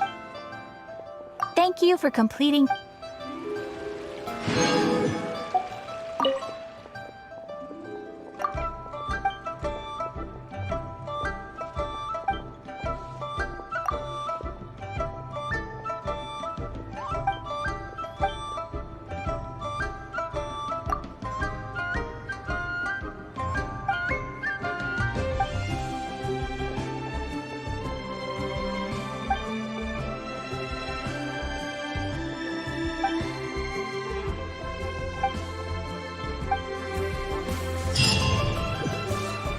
Ad Astra Abyssos.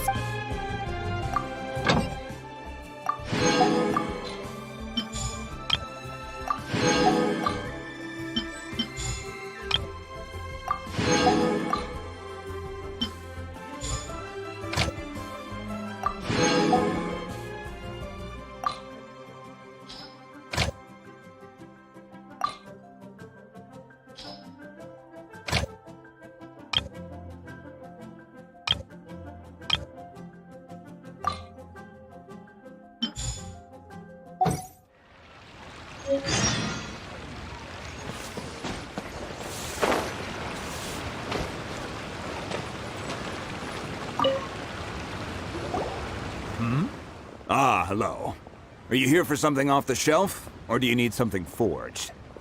Excuse me, Master Zhang. We were wondering if you'd heard of something called a Wonder Core. Of course I have. Sorry, who's asking? My name is Yunjin. Perhaps you don't know me, but I believe that you forged some weaponry for my father in the past, for stage use. Yunjin? Stage use? Oh, so you must be Miss Yoon. Sorry, my brain's finally caught up. It's not used to doing much beyond bashing a hammer all day. Everyone's heard of you, Miss Yoon. Even folks who don't make it to the opera all that often. Like myself. So, you're here to ask about Wonder Cores, huh? As it happens, I do know how to make them. Matter of fact, I made some for Lady Ningguang back when she was building the original Jade Chamber. The types of ore needed to make Wonder Cores are a little hard to come by. Lady Ningguang supplied them herself last time. I don't suppose you've brought any yourselves? No? We were gonna ask you what kinds of ore we need. Sure. Well, you'll need two kinds. Star Splinter Iron and Subrosium. If I remember correctly, Lady Ningguang sourced her Star Splinter Iron from the Mount Tianheng area. They say it resonates with visions. It could take some work, but if you stick with it, you'll find some eventually. As for the Subrosium, though, that's trickier. It's all but unheard of on the market.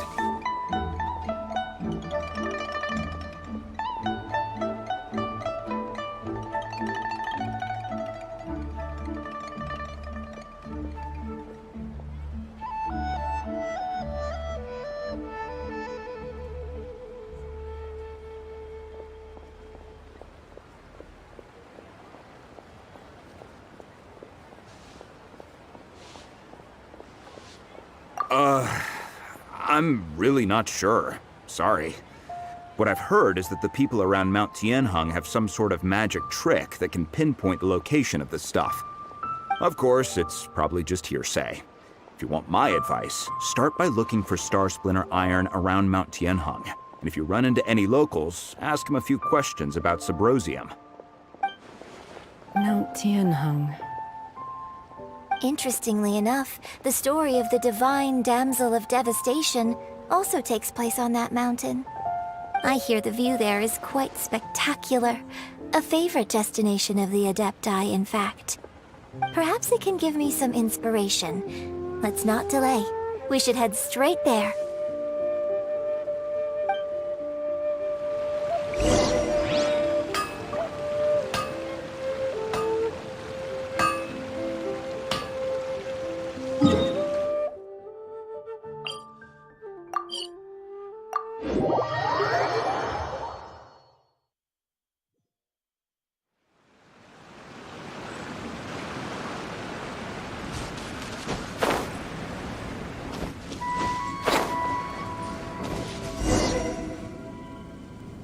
I came to Mount Tianeng once with my father as a child. I remember it being such a long climb that I could barely feel my legs by the time we reached the top. Oh, this is quite a trip down memory lane for me. Look at these majestic, towering peaks and the gently flowing streams. It's like setting foot in paradise. No wonder the legend of the divine damsel of devastation is said to have taken place here. Adepti wander oft where mortals seldom stride. Indeed, this looks like a place that one might expect to be frequented by Adepti. The Divine Damsel of Devastation is your upcoming opera, right? And the story takes place in Mount Tianheng. Huh. Seems like you have a real connection with this place. What's the story about, though? It's the story of a girl becoming a hero. Cool! A hero story? They're Paimon's favorite! The legend first arose in this area. It is said that there used to be a prosperous village on the mountain. In that village, there was a loving couple who were completely devoted to one another. One day, a terrifying monster appeared.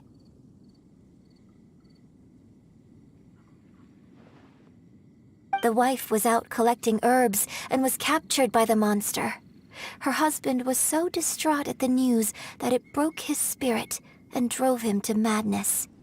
The vile and vicious monster told the villagers, "If you want to live, you must sacrifice a child to me." What a nasty piece of work! Paimon sure hopes this monster gets put in its place! But the monster was so terrible and so strong that all within the village were terrified of it. They had no choice but to give in to the monster's demand. Just while they were discussing whose child would be given over to the monster, a little girl suddenly stood up and came forward. No! Don't do it, little girl! Unbeknownst to anybody else, she was concealing an exorcist's blade. She approached the monster's lair, feigning fear and trepidation. When she finally arrived, she courageously drew her sword and entered into a fierce struggle with the monster, from which she eventually emerged as the victor. Her extraordinary abilities drew the attention of the Adepti, and they took her as one of their own. Her story became the stuff of legends. But alas, the paths of mortals and Adepti seldom cross, and she would never again re-enter the mortal world. And so, destined to grace the mortal realm for but a brief moment, she vanished like a wisp of smoke into thin air. That's how the opera ends. I really like this story. But I personally think that perhaps the little girl was not as brave as the opera makes her out to be. I'm not sure she deserves all the praise she is given. I've never considered that before. Opera is always an interpretation of the events it purports to portray. A certain degree of deviation from the truth is always inevitable. When my father wrote the script for this play, I suppose his intention was to inspire his audience with the character of the Divine Damsel. I think it's a great story. The ideal story. Well, it sure inspired Paimon! Let's go get ourselves some Star Splinter Iron! Yeah!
be enough Star Splinter iron.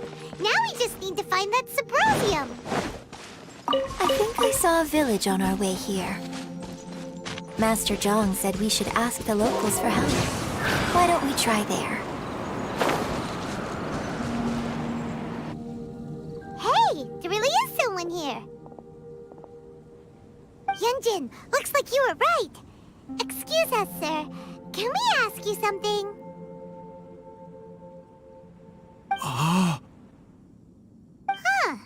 He didn't seem to catch that. Hello, sir. We were just passing by and wanted to ask if you happen to know anything about Subrosium.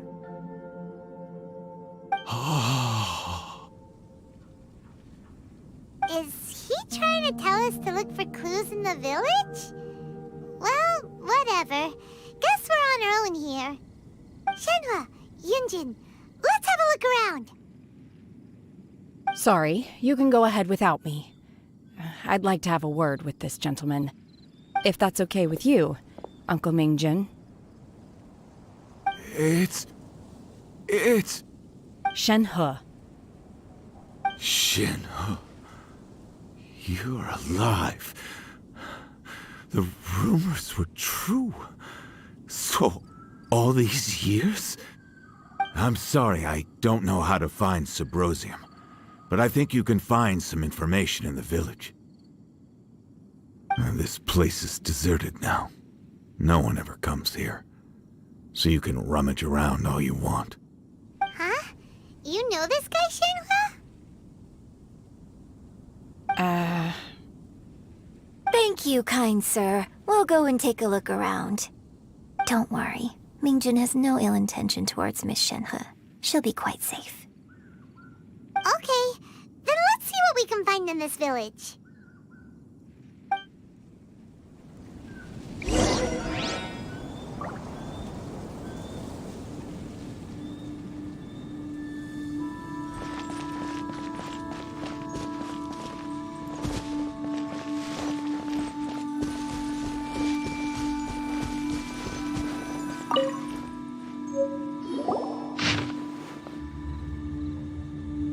The remains of a god, an abandoned village, Mount Tianheng. Does this mean that the true story of the Divine Damsel of Devastation happened right here, in this village? The time frame certainly matches, so it seems we're in the right area. Let's keep looking around.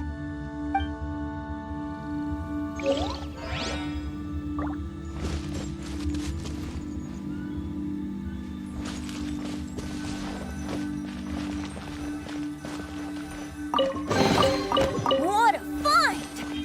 I wonder how many bottles this will be worth.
What's this?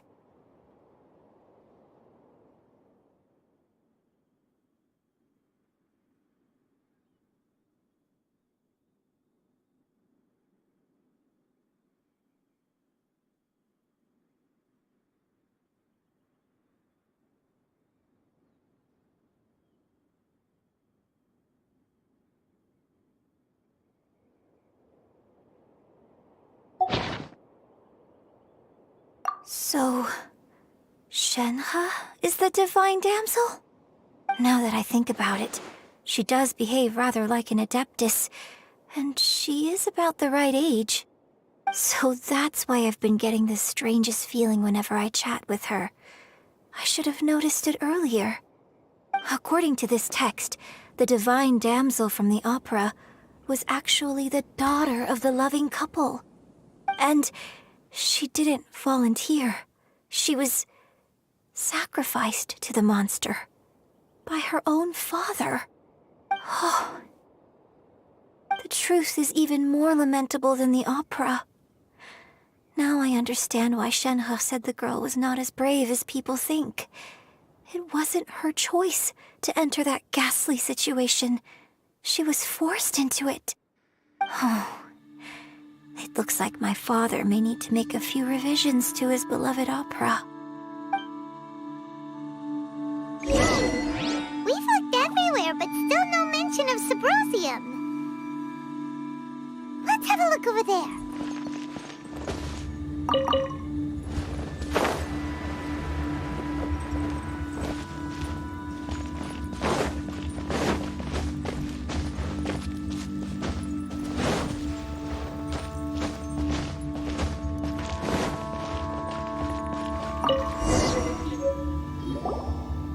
This is it! So basically, we need to go to the middle of the lake south of Mount Tianheng at dusk, and we'll find us some Sabrosium! Let's go back and tell Shenhe the news!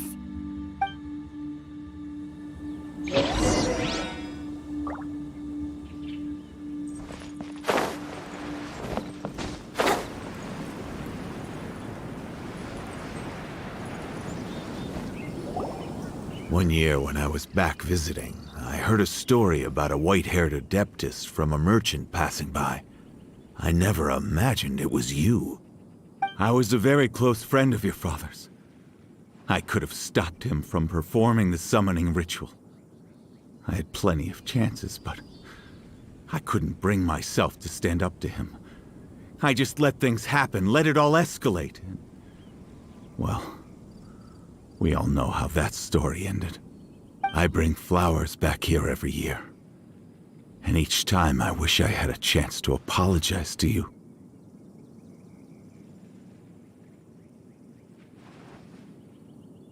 Apologize for what? If you'd stopped him, he'd only have found another way. There is nothing he wouldn't have done for his true love. Nothing. Do you still hate him? I don't know what I feel. I'm told my fate is to bear the curse of calamity, so my master bound my soul with red ropes to curb my aggression. But it also dampened my emotions, making me dispassionate, like the Adepti. So if you ask me how I feel about the past, if I hate my father or not, the truth is, I feel nothing at all. It must have been so tough for you all these years. Shenhe, we're back! Oh, then I will leave you all in peace. Shenhe, it brings me some solace knowing that you are okay. I'll tell you more about the old times next time we meet. Thanks, mister. We found some info in the end.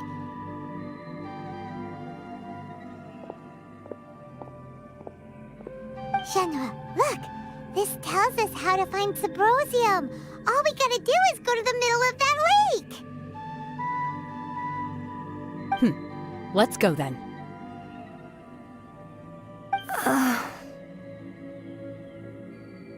Miss Shenhe, there's something I'd like to talk to you about.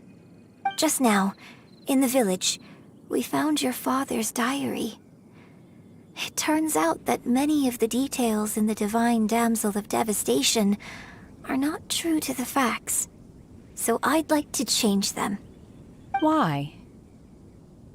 I know I say that opera always deviates from the truth, but now that the main character is standing right here in front of me, I cannot simply dismiss your lived experience in favor of my father's fiction. It's okay. I like your version.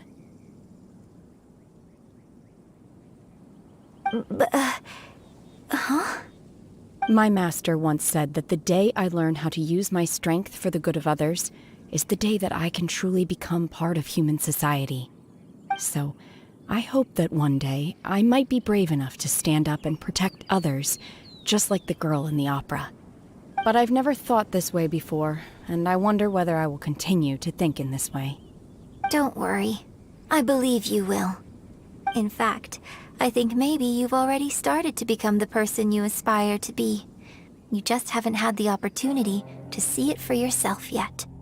Shenhua! Yunjin! Cut the chit-chat! Let's go!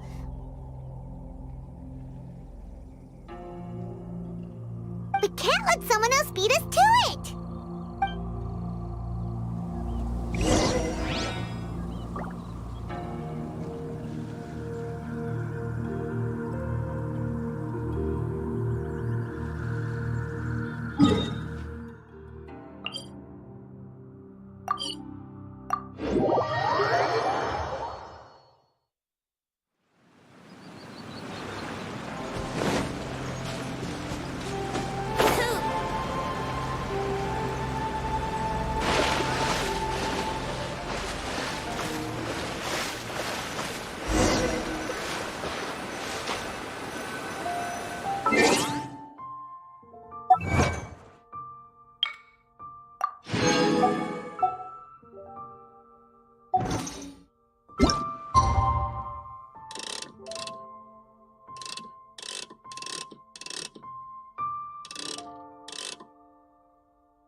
Come on, traveler.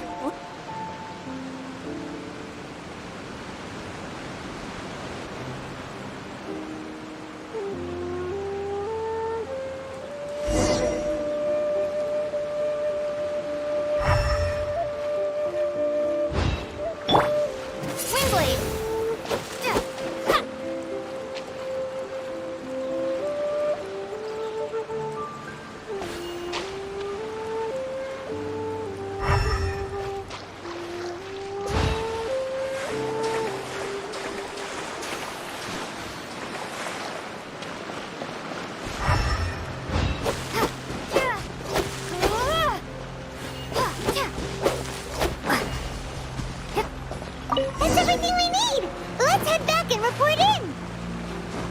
Paimon's curious if Beto's made any progress.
Brace yourself.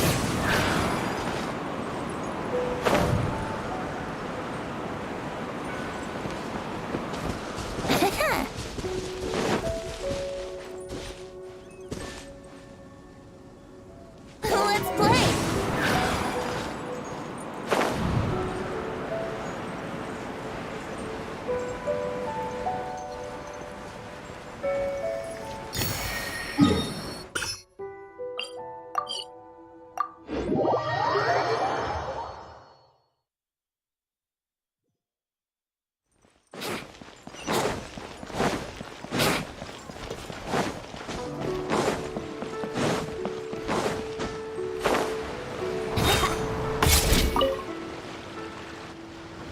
Oh, goodness. So, are they okay? This is some top quality ore you found. I think I'll get a good end product out of these. Guess now it's my time to shine. Hey everyone, how's the A-team doing? I ran into a bit of a brick wall on my end. Suling's never seen a Wonder Core before, and says it'd take a lot of research for him to get up to speed. Leave the Wonder Cores to me. I'll work on them while you go about your business. Don't worry. It won't take me too long. Much obliged, Master Zhang. We should look into the Adepti sigils next, but where should we find items relating to the Adepti? I'll sort that out. Oh? You got this then? Yes. I have been training with the Adepti for years. I know a thing or two about making sigils. When we first met, I told you I came for the Jade Chamber, not the contest. In fact, I came specifically to deliver Adepti sigils. Master heard that Ningguang was planning to rebuild the Jade Chamber, so she sent me to deliver some Adepti sigils to her. Master also said she hoped that I can take this opportunity to rejoin human society. But now that I'm here, I wonder if I've been removed from the world for too long. There's so much basic knowledge that I lack. Maybe it won't work for me to stay here after all. But either way, I'm very glad to have met you, and I'll take care of those Adepti sigils.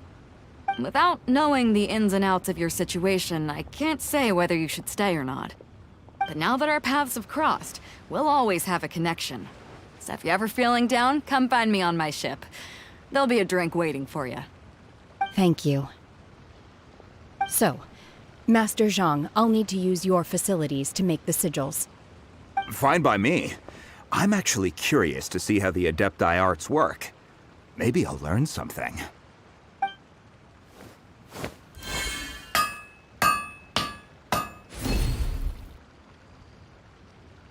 Whew. The sigils are ready. Though they are in some respects inferior to my master's, I can assure you there will be no quality issues. I've finished forging the things you asked for, too. Great! Let's go submit them before someone else gets there ahead of us.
Ningguang's little secretary! We found all the materials! Oh, already? All three of you found them together. Okay, I see. The Wonder Cores and Adepti sigils look good. It seems that we found our winners.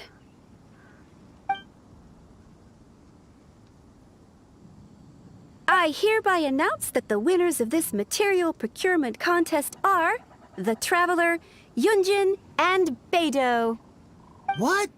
It's over already? I haven't even found the Plustrate yet! I can't believe it. So close, but so far. I'd like to invite our three winners to please proceed to the Jade Chamber, where Lady Ningguang is waiting for you. Huh? Where's Beidou? She was right here! Captain Beidou has some business to attend to. She will join later. Please come with me for now. Alright then, guess we'll head on up to the Jade Chamber first. This has been a long time coming. The last time we went up to the Jade Chamber was ages ago.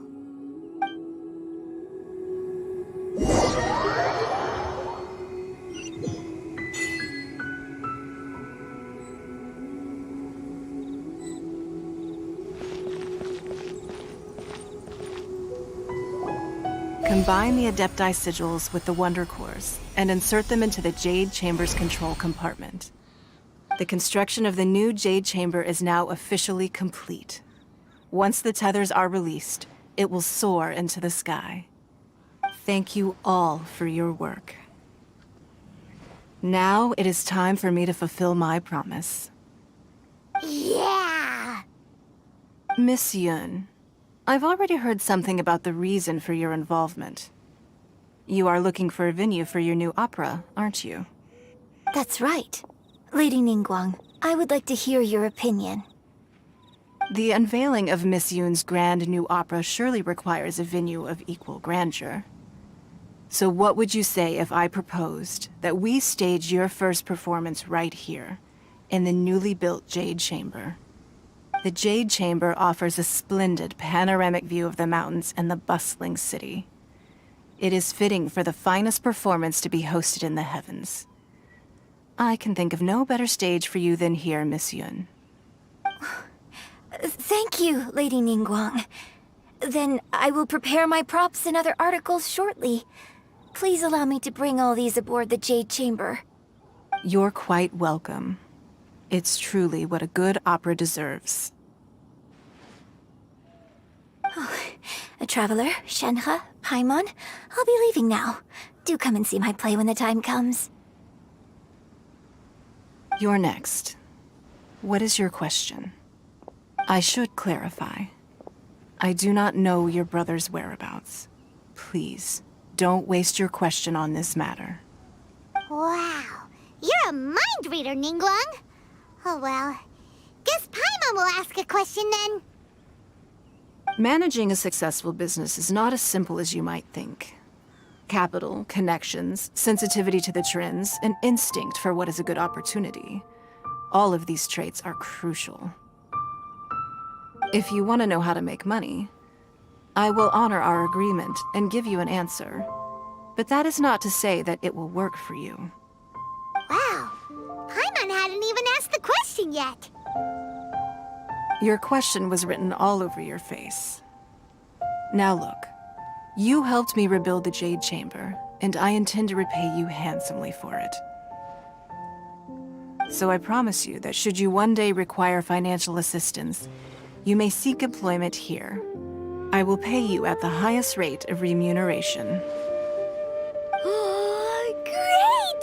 So next time we run out of Moro, we just need to come to Ningguang? No more questions from us. Shenhe, you got a question? Me? Yes, this is a group effort. Thank you. But I don't have anything to ask.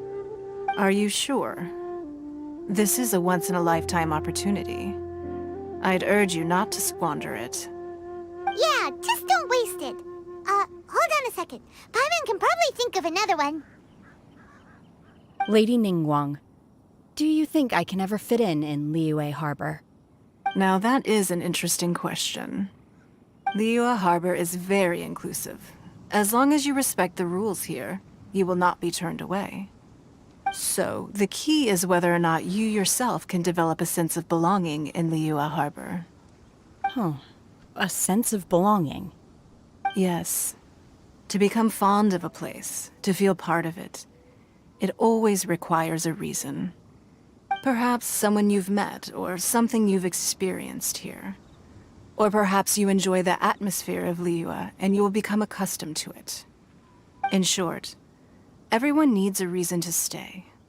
I hope you can find yours soon. I see. Hey, what's going on? I just went to see the fleet. I'm a little later than expected. Come on, Beidou! It's your turn! Do you have a question for Ningguang? Me? Nah, I ain't got any questions. She forced me to help out, so I figured I may as well get involved with the contest. Ningguang, don't forget what we talked about. It's not gonna be easy to deal with. I don't think my fleet can take it on their own. Don't worry. I have made preparations. The wound dressings are ready, and the Millelith have set up an ambush. Glad to hear it. Watch your back. Stay alert. Beidou? Ningguang? What are you talking about? You'll see when the Jade Chamber ascends. However, it's not the most pleasant topic of conversation. Maybe it's better that you don't know.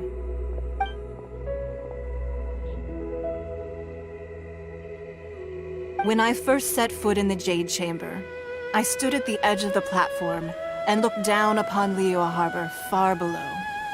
At that time, I dreamed that one day the Jade Chamber's shadow would be seen in all 7 nations of Teyvat. My wish has not changed to this very day. However, it is not only out of consideration for myself that I have built the Jade Chamber anew at this time. I hope the Jade Chamber will always float in the skies above Liyue Harbor, bearing witness to the prosperity and peace of the human world. And I hope that you can all witness it with me. Let the Ascension ceremony commence!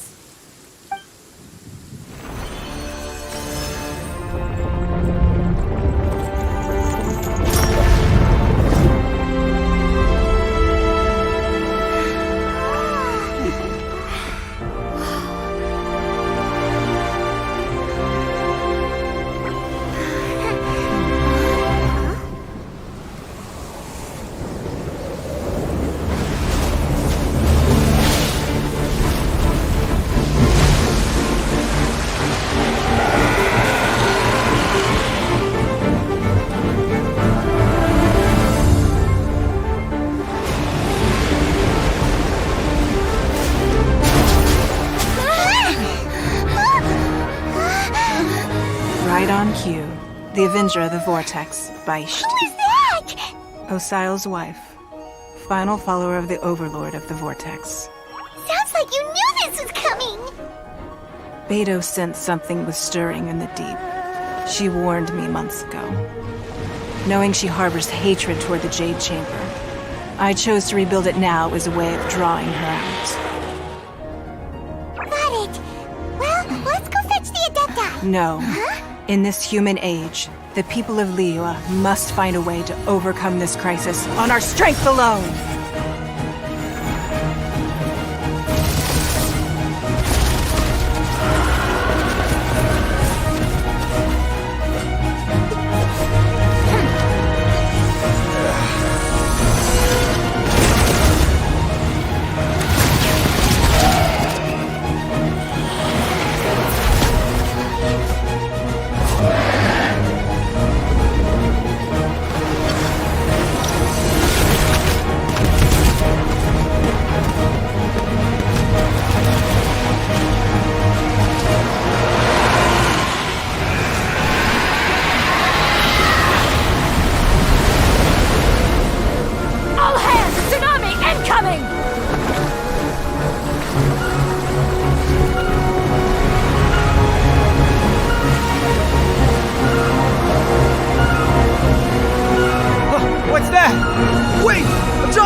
You are a cursed child. Your life brings nothing but disaster to us all. At least if you die, I can bring her back. The day you learn how to use your strength for the good of others is the day that you can truly become part of human society.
What are you doing here?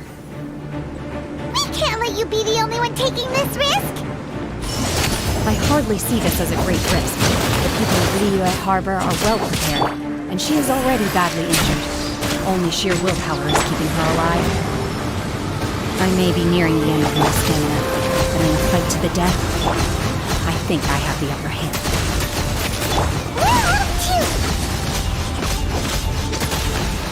Shit!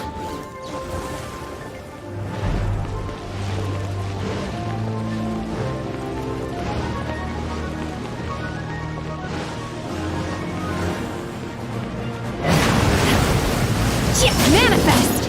Unleash! Oz, reveal thyself!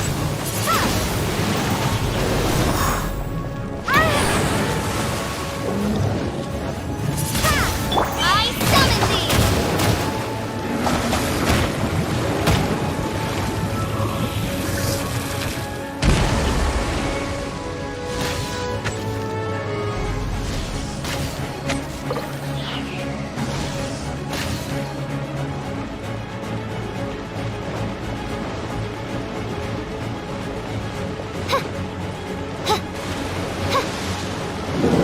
By royal decree! Obey! Unleash!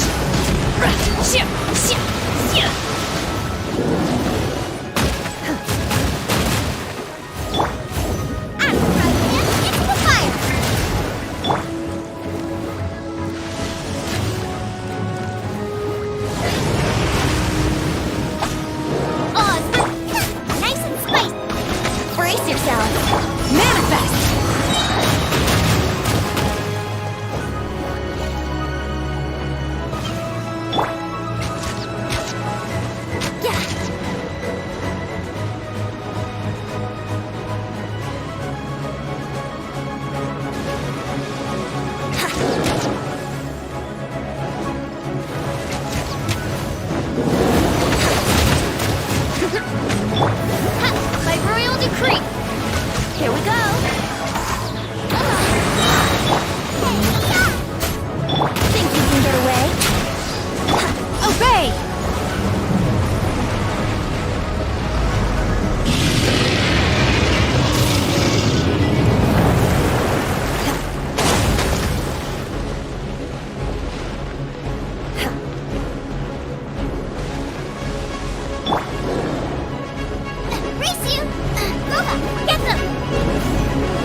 Phantasmagoria!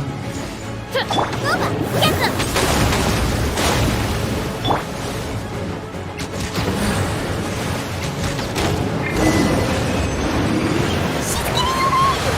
Shouldn't we go after her? This place is unstable. It is too risky to continue pursuing her. If the place collapsed, the consequences would be disastrous. Let's head back.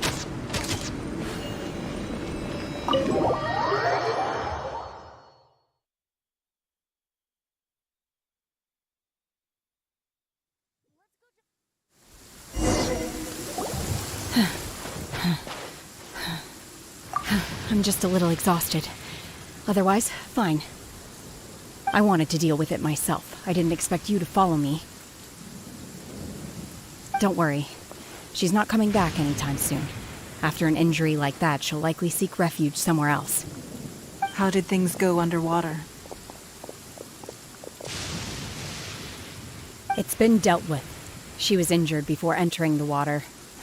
It didn't take too much effort to finish the job. Good. So the crisis has been safely averted. When you visit the Jade Chamber in the future, you will be afforded generous treatment. Lady Ningguang, the fleet reports that the sea monster has left Guyin Stone Forest and the surrounding waters have returned to normal. Thank you. How are the Millelith? Thanks to the medical supplies you prepared and Lady Keqing's command, our losses were minimal. Of course, we owe huge thanks to this young lady for her help. On behalf of the entire Millelith, thank you for your service.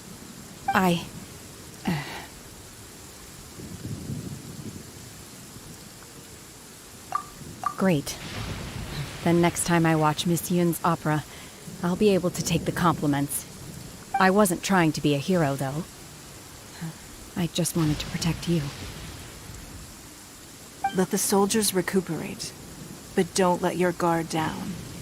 If she returns with a vengeance, we must be prepared. Yes, ma'am.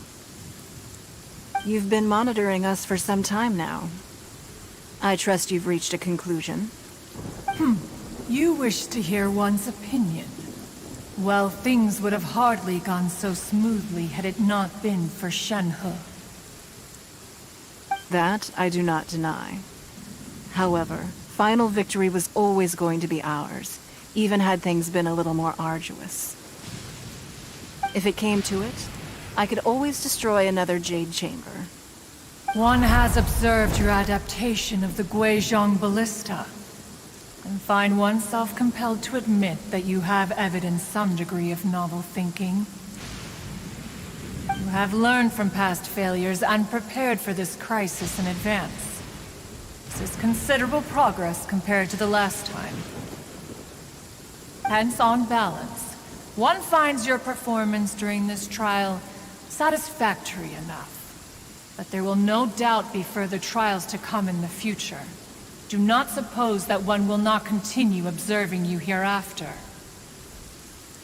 While the position of Tianquan remains mine, I will always ensure Liyue's safety. Shenhe, one saw you secretly venture out from the mountains a few years ago, and noticed the air of dejection in which you returned. Hopefully this trip to Liyue Harbor has been a different experience. Yes.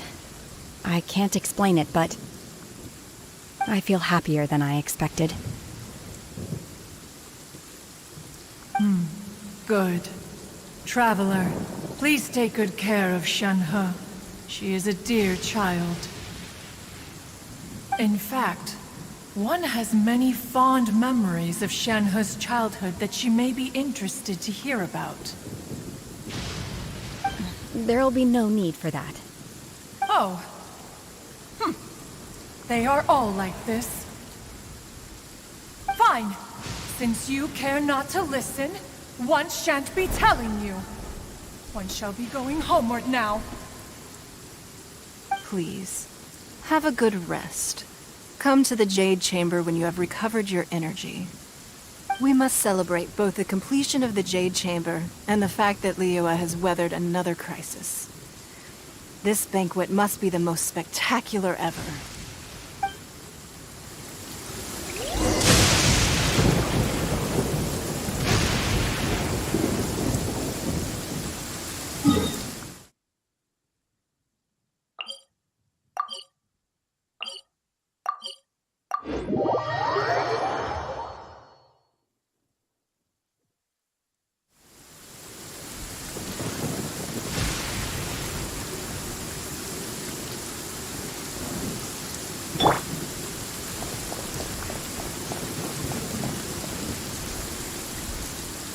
Wow! Everyone's already seated! It's Paimon's first time attending a banquet in the Jade Chamber. The food here looks amazing. All of you here are my distinguished guests. I am determined that each of you thoroughly enjoys yourself. Those who don't drink alcohol, please, help yourself to other beverages. Fine wine is a delight to the senses, but it is far from the only one. I trust you will find the marvelous view from the Jade Chamber to be an equally gratifying indulgence. Have you heard? Miss Yun's going to be performing today. Sure have. Honestly, it's the main reason I'm here. I've never missed any of Miss Yun's performances, and I don't intend to start now. I hear she's going to perform The Divine Damsel of Devastation today, the one written by her father. I've been so excited that I've barely slept the last few nights. Hey, look! Miss Yun is going on stage!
批冠到这里本该接近尾声，但今日我再添一笔，唱与诸位听。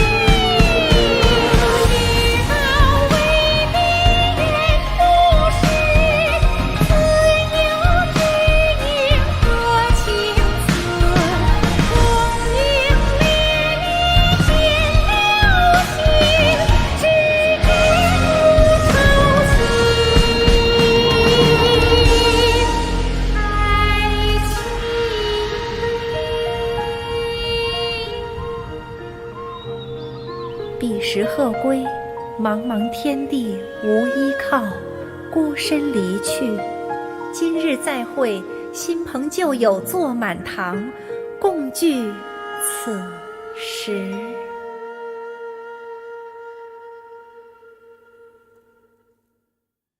What did you think? Personally, I thought I sang rather well. It was beautiful. Paimon wants to learn too. It was wonderful. Also, thank you. You're welcome. Thanks to you, the Divine Damsel of Devastation is a more nuanced tale than ever. The play has an ending, but life goes on. I believe you will find a way to fit in Liyue Harbor. Thank you. I think I've found the opportunity I needed to change. Ms. Yun, here you are.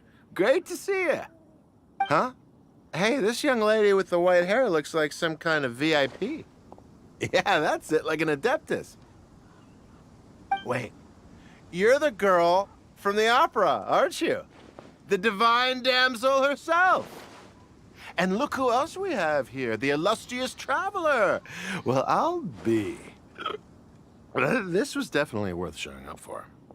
Let me pull up a chair, all right. We'll all have a friendly chat, get better acquainted. Alternatively, you could leave us alone. That is, if you'd prefer to finish your drink via the orifice of your own choice.